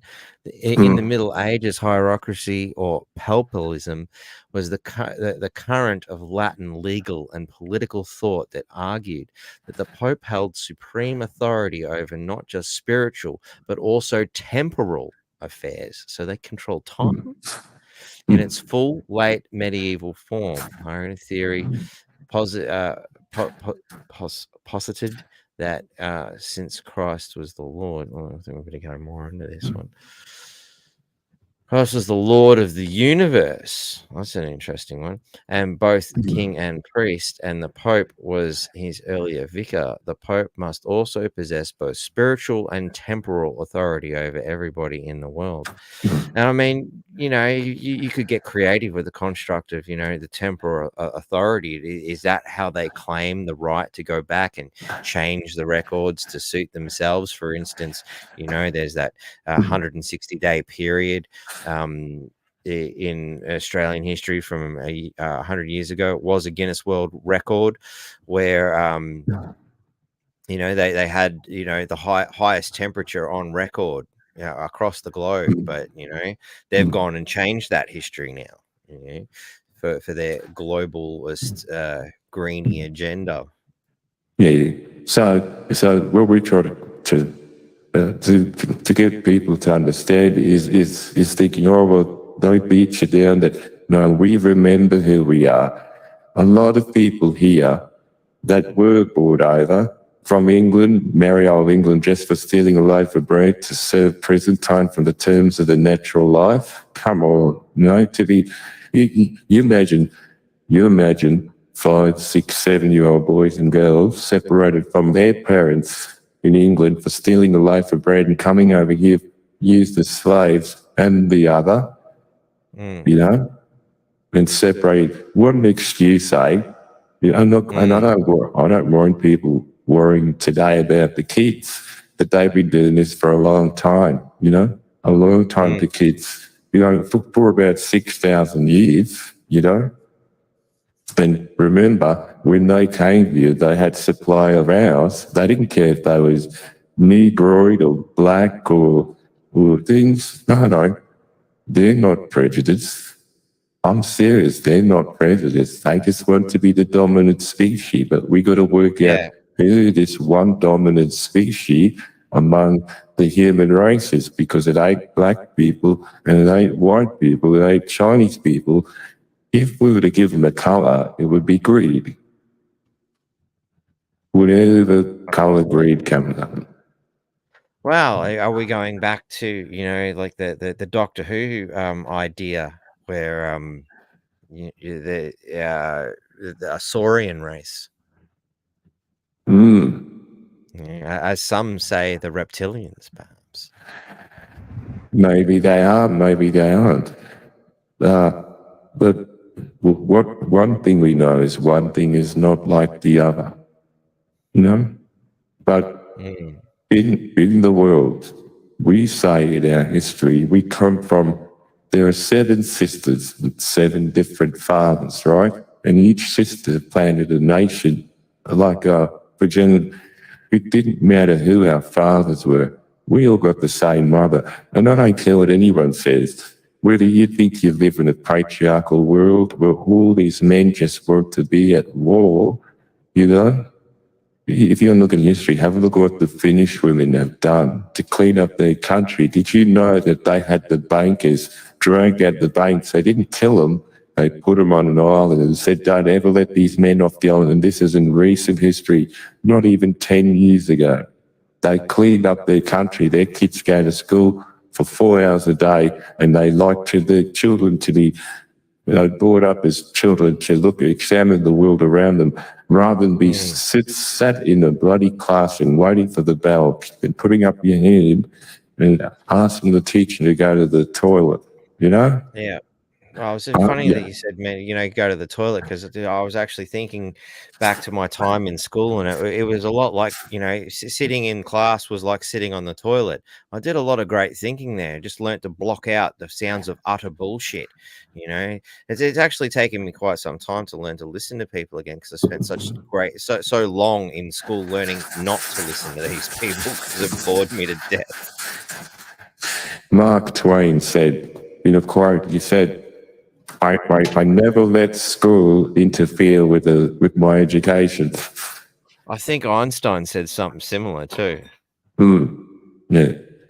You know, and every time we look at something, we look at this, we don't go back to its origins, we don't investigate, we just do that, oh well, so and so said, right? So we're not here today to sort of, we're having this conversation to show that we're not even selling anything. I'm not a seller. I'm not selling anyone anything. I'm just saying to people. But what I want people to do is, you know, there's so much information out there, right? So much. But what are you doing in amongst all that? Are you checking to see what you're hearing is sounding? Are you checking to find out here? You know, I've got to find out these guys might be lying to me. Do it. Have some action in you. Construct, I've got to have a set. I've noticed just a bit in the chat, you know, and I'm not pointing out specifically what Jennifer said, because a few other people, I'm just not going to go back into it. But what I find very fascinating is how people interpret, you know, the words of Jesus to no, it means this, it means that. It's a very interesting construct. You know, you could almost do a whole bloody years worth of podcasts on, well, Jesus said this and Jesus said that. And I think it's a very hard thing to sort of to make such a bold statement when, you know, you can go to Bible Gateway, for example, and find any one of these alleged quotes and find it rewritten 50 different ways right here, right now, you know, the revised version of this, that, and the other, you know, and again, you know, how much stock can you put in it? You know, show me the oldest copy of the Bible, for example, you know, things like that. I just, you know, I'm always willing to look at it as a story. I'm always willing to look at it as a possibility. But, you know, like what I think really would have happened and what we're being taught now is what has happened, I think quite likely very different things. Well, really, again, the interpretation of words, like the way we looked at the word Catholic and then interpreting it into Latin and turning it around, and the way a word carries meaning in different languages and over years, and again, it was kind of like one of the discussions I know we've had in the past about how the spoken word and oral tradition seems to actually pass down a lot better, because you don't end up in these debates over what does the fucking word mean, because as the oral tradition moves, as the language evolves, the story evolves sort of with it, but it contains its meaning, provided, the teller and the listener continue that story. But it's usually handed down with such accuracy that the spoken word is actually generally worth more than the written word. Well, whether anyone wants that, believe it or not, I read the Bible avidly. And when you look at the Bible anyway, did you know all the begats here, that was all from one old man, to which the scribes sat down as the old man laid down and just went back to the oral history to which the scribes wrote down. But scribes aren't any good anyway when you look in history, because anything written down is burned in the library somewhere, isn't it? So Yeah, or buried. Was it? Which one was it? Was it wasn't the Library of Alexandria?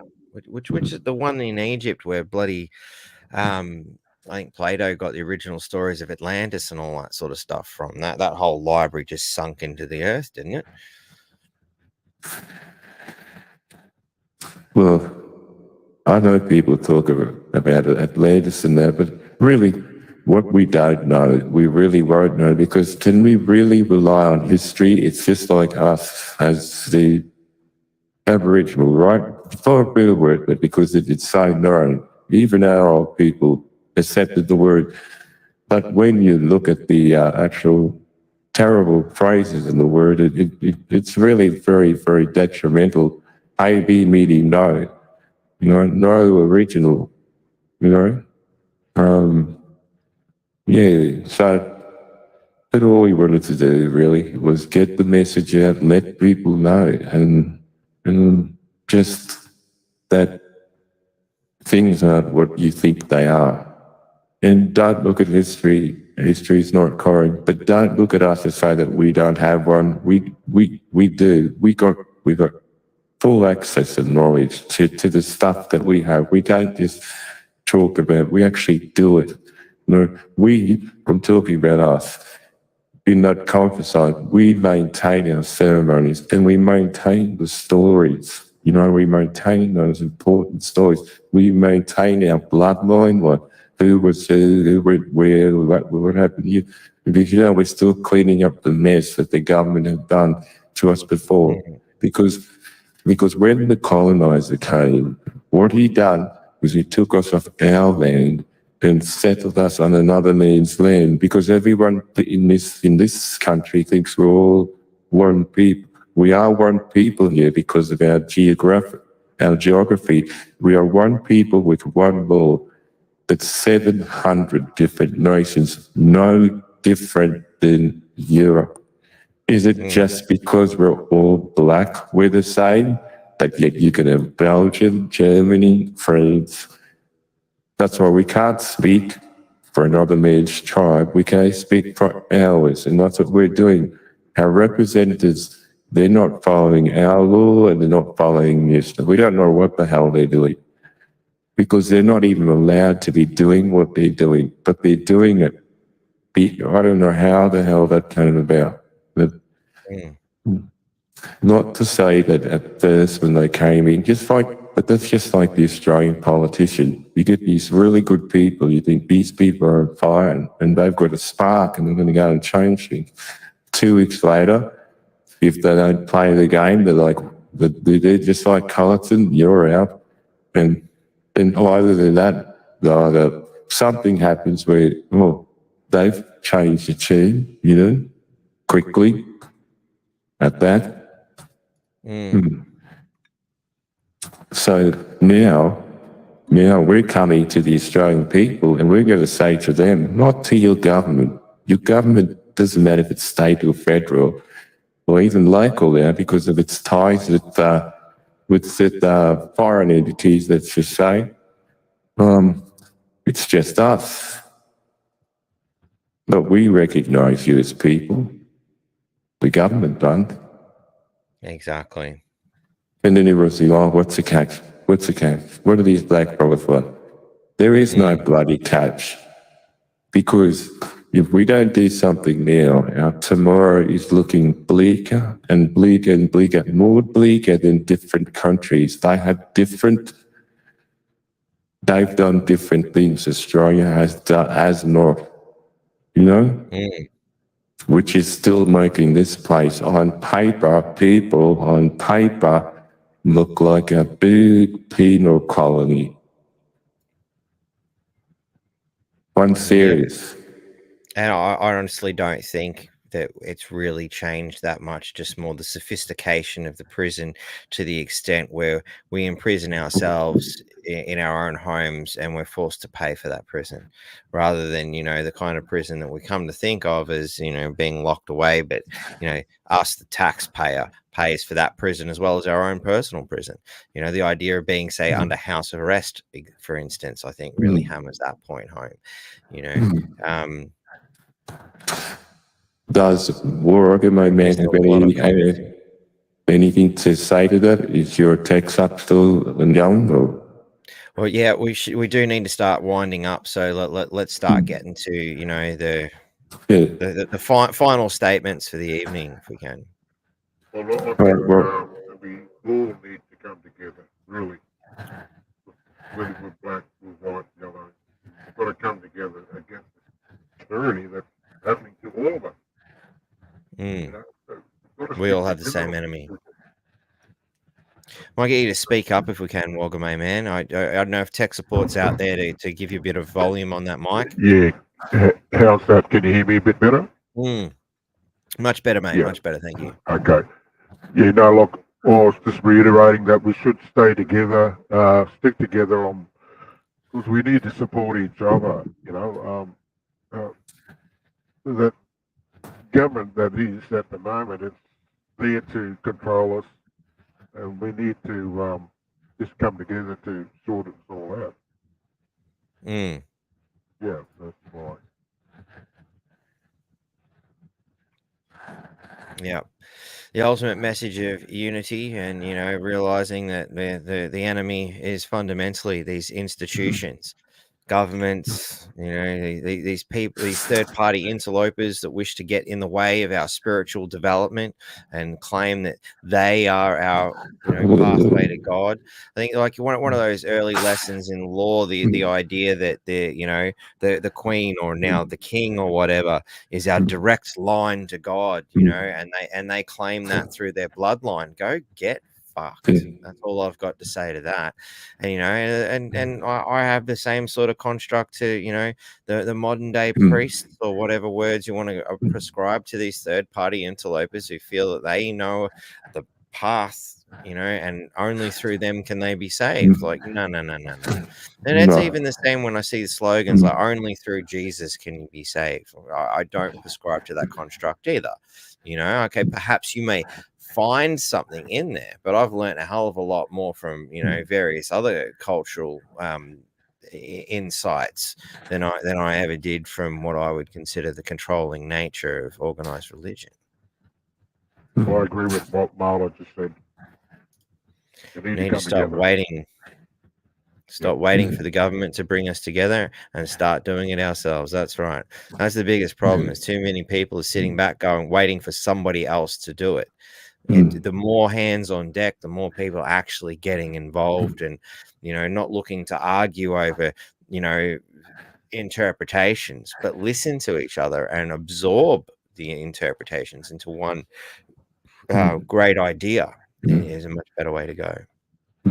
And when we go and when we go in communities, we speak to people from communities.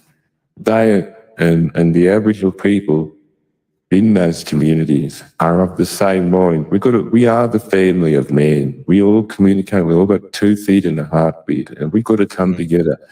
We don't want government always in the centre of our lives. And if we were to do a treaty, well, we have to do it with the people.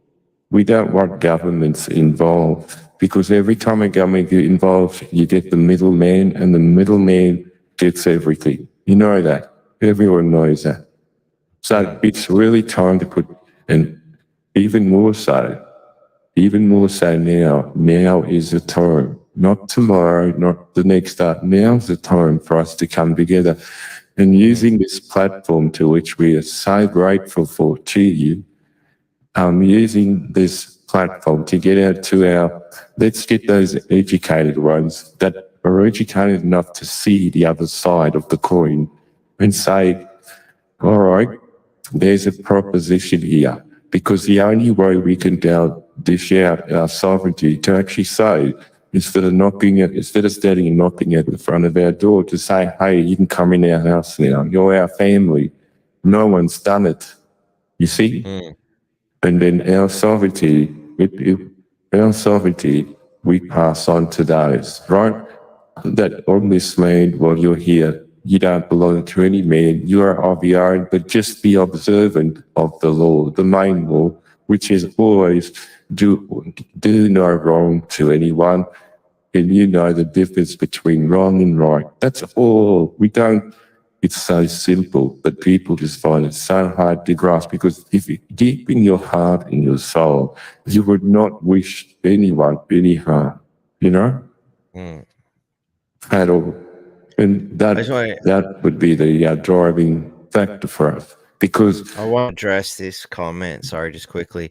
I don't think any of us are waiting for anyone to save us, Batty. I think there are a lot of people out there that are waiting for somebody to save them.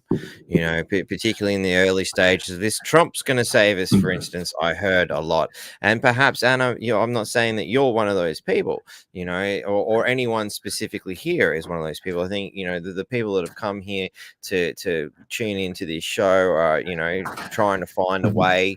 Perhaps I think there's a lot of people who are trying to figure out a way to help. Perhaps some are a little bit more in tune with what's good, a good way to help than others. But I think there's definitely a lot of people out there that are still waiting to be saved in some way, shape, or form.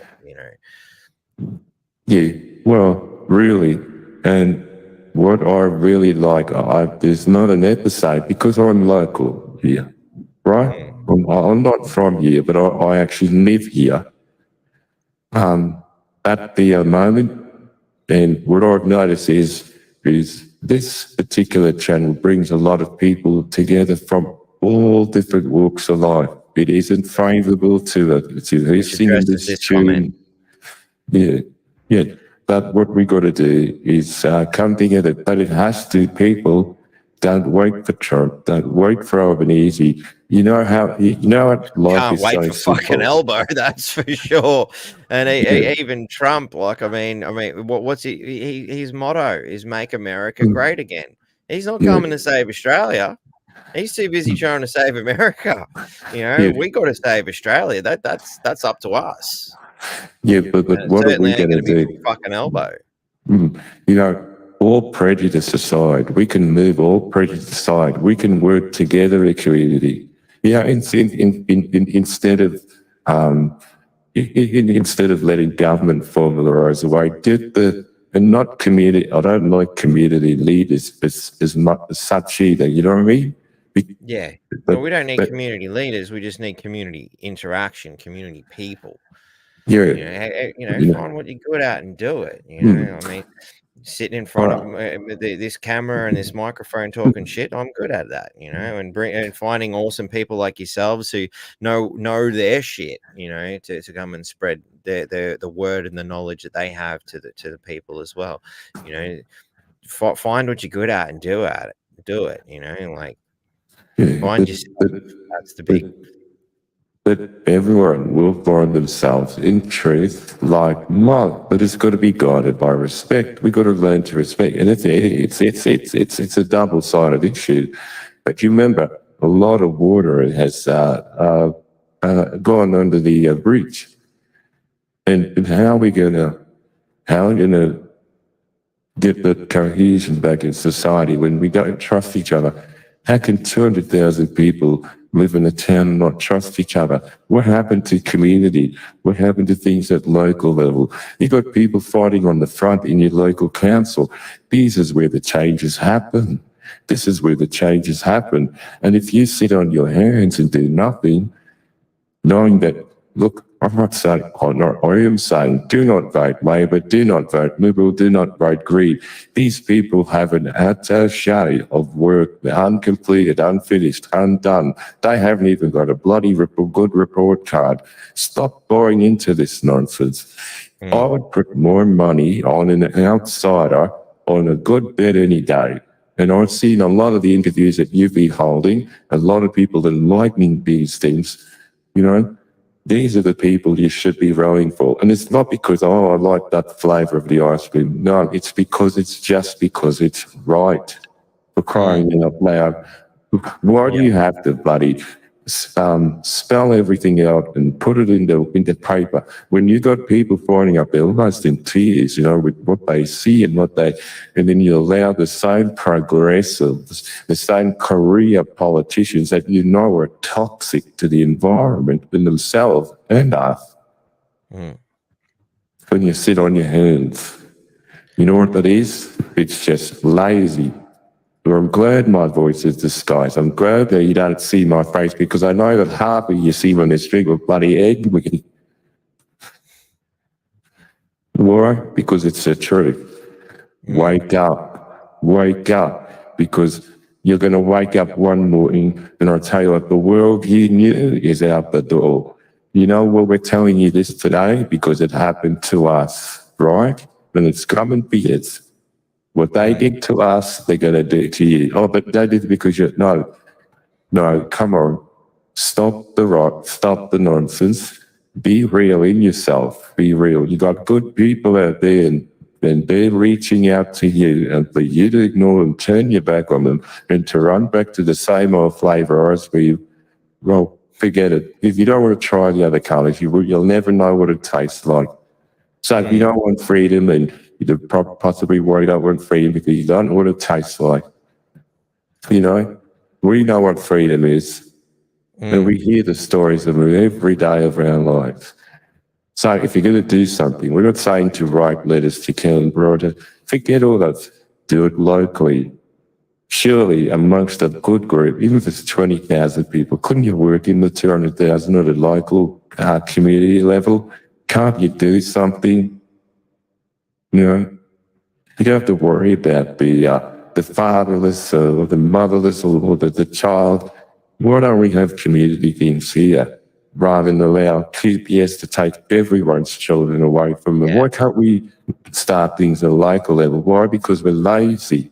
Did we just get tired or did we just get lazy, folks? Can't we come together? Or are you just happy to sit down, accept no responsibility, and let someone else do it so you could sit and blame them? And that's the big one. I think there's a lot of people who just don't want to accept responsibility and they'd rather play the blame game and sit there, keep chairs warm and, you know, watch somebody else step up to the plate and have a swing, you know. And you know, I think one of the big problems we do have here in Australia is the tall poppy syndrome. You know, somebody else stepped up, quick cut them down, you know, because I'm afraid to do it or whatever justification they give, you know. But we do need to wind this up because we have Courage Is the Cure coming on with another podcast that will be happening in the next 40 odd minutes. So let's give this the last 5 minutes. I'd like to ask Wogame Man if he's got any final words to throw in, because I know Blackboard's definitely had a great many things to say. Big yarn. Let's give Wogame Man a quick moment to throw a couple of words in, mate. Just to reiterate again, look, I think what Blackboard was saying, we really need to come together. Look, forget about the petty stuff that you might have heard or whatever, you know, all the stuff that's out there. So just need to come together and as one. That's all I really got to say, yeah. Otherwise, well, what any recommendations for how people can sort of, you know, start to set that in motion? How do you see that coming to pass? Well, through community engagement, that's the first thing got to happen. You know, like Buddy, when you come up to country there, that was part of the community engagement. Mm. And we all got together, you know, whether that was, I don't think you were there for the one before the last one you were there. Mm. We had a mob from Townsville, Ingham that turned up on country out there, and we welcomed into country, and we told them a lot of our stories and stuff, just to get to know us, who we are, and what we believe in with the universe, with our country, with our spiritual beliefs and stuff. So that's the first start, I believe. So if we can start there, you know, things are possible. Yeah. So would you suggest that people sort of reach out to their local communities, Indigenous or otherwise, and, you know, perhaps even do sort of what I did, which was, well, I had a question, what's this about, and ask that question.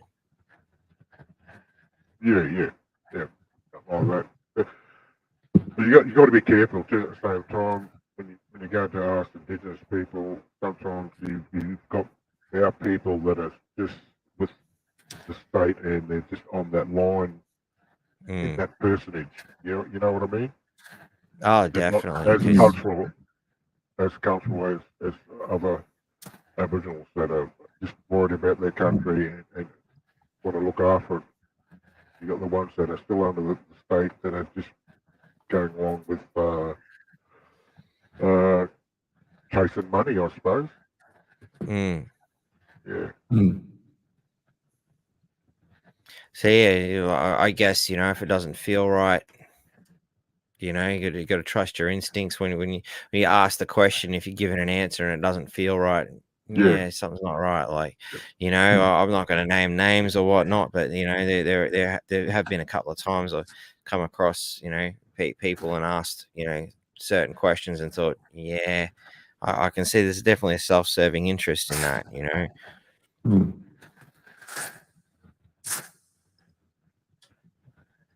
Yeah, that's So- probably all I've got to say. Yeah. So, Blackboard, any final words before we wrap this up? Hurry up. No, I was just Good old Kitty. reference to Mr. Squiggle there. Hurry up. yeah. In case you didn't get the joke, No. I just thought I'd point that out. You That was know pretty much what? how we come up with the alias, boys and girls. We were wondering, you know, what kind of alias Blackboard was going to go with, and he said, "Oh, what about Mr. Squiggle?" Jokingly, I said, "Hey, that's really cool. I always like Mr. Squiggle." He said, "No, I don't want to do that." I'm like, "What about Blackboard? Hurry up!" and it stuck. So that's that's how that come to pass. Blackboard was a cool character. He was, and he was an empty slate. Mm. And Mr. Squiggle just wrote what he knows, right? What he knows, K-N-O-W-S or N-O-S-E. He just wrote what he knows. He sees an environmental image and he writes it up on the blackboard. Then can't we all come together at a local community level together? We're only 200,000 strong here in Townsville. It's just one little place in Queensland, in Australia, on planet Earth. Can't we just do that? And tomorrow with your council elections, can you not start your footstep of 1,000 miles? I know we all sit there, we listen to on YouTube, it's full of all the rotten. This one said this, and the journey of 1,000 miles begins with the first step. But if no one takes the first step, we're not getting anywhere. So at a community level, take responsibility, folks. No one's coming to save us. All we got is each other. And you know what? If you want to hear something really strong, I'm not here to scare you. That in Wordigen, which has been around for centuries, They heard about it through the accolades. It's been recorded. If we don't come together, there is also, let's just say there's a plan B. If we don't come together, Divided we fall. not just that. People don't know who they are. You're very special, right? You're part of the whole jigsaw puzzle. What's the use of having a jigsaw puzzle if you're missing one piece and it's a 1,000-piece jigsaw puzzle? But the piece you're missing is coloured. It might have a bit of orange, it might have a bit of yellow, it might have a little bit of black. But colour is colour. Colour doesn't mean anything unless it's coded, folks, right? So let's just come together. But we've got to know the truth, right? We've got to know the truth. And we might go further into that on the next podcast. But thanks heaps, Blackboard and Wargamay Man, for coming on the show. We do need to wrap this up because we've got another show coming on in half an hour. Our great, I can't even think, a wonderful human being, Robin from Courage is the Cure, is going to give us another interview, another podcast, 2 on a Friday night. You guys have been blessed. I want to thank everybody for their amazing engagement. We've certainly really stirred up the comment section today. Like it's been really good to see. A bit of ideas flowing around, and some very passionate responses. As a lot of people have a very strong sense of faith, in their certain belief constructs, Sips. But, I certainly encourage everyone to sort of try something different. You don't have to eat vanilla all the time. You can try some strawberry. You can try a bit of chocolate. You can try some caramel. There's lots of flavors out there, and, a long, long time ago in a galaxy far, far away, I formulated the idea that I don't think any one ideological construct, Sips, Ooh. Boy, I'm the answer.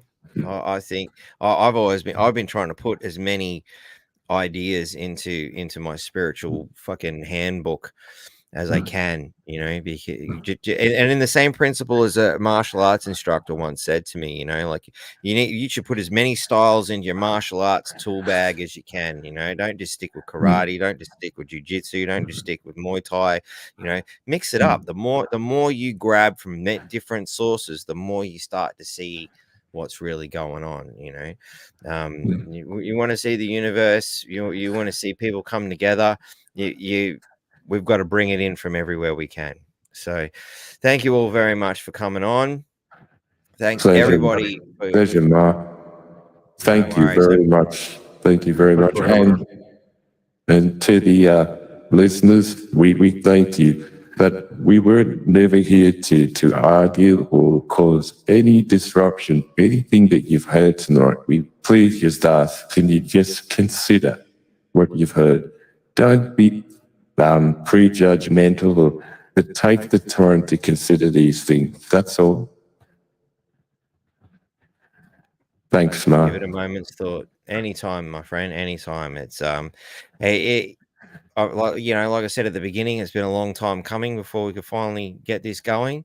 But I'm glad we finally did, and it's probably a good thing that Robin's sort of booked in to do something a bit later this evening. Otherwise, we probably would be extending to see just how far we can have a yarn for before the whole system collapses. Because it's certainly not the first time that we've started a conversation and found it ending 5 or 6 hours later. So yeah, Mark. Also, the conversation hasn't ended. I'm sure Wargamay Man, yourself, Mark, and myself, we will look at the comments that you leave after the fact, that maybe you might see this transmission sometime in the near future.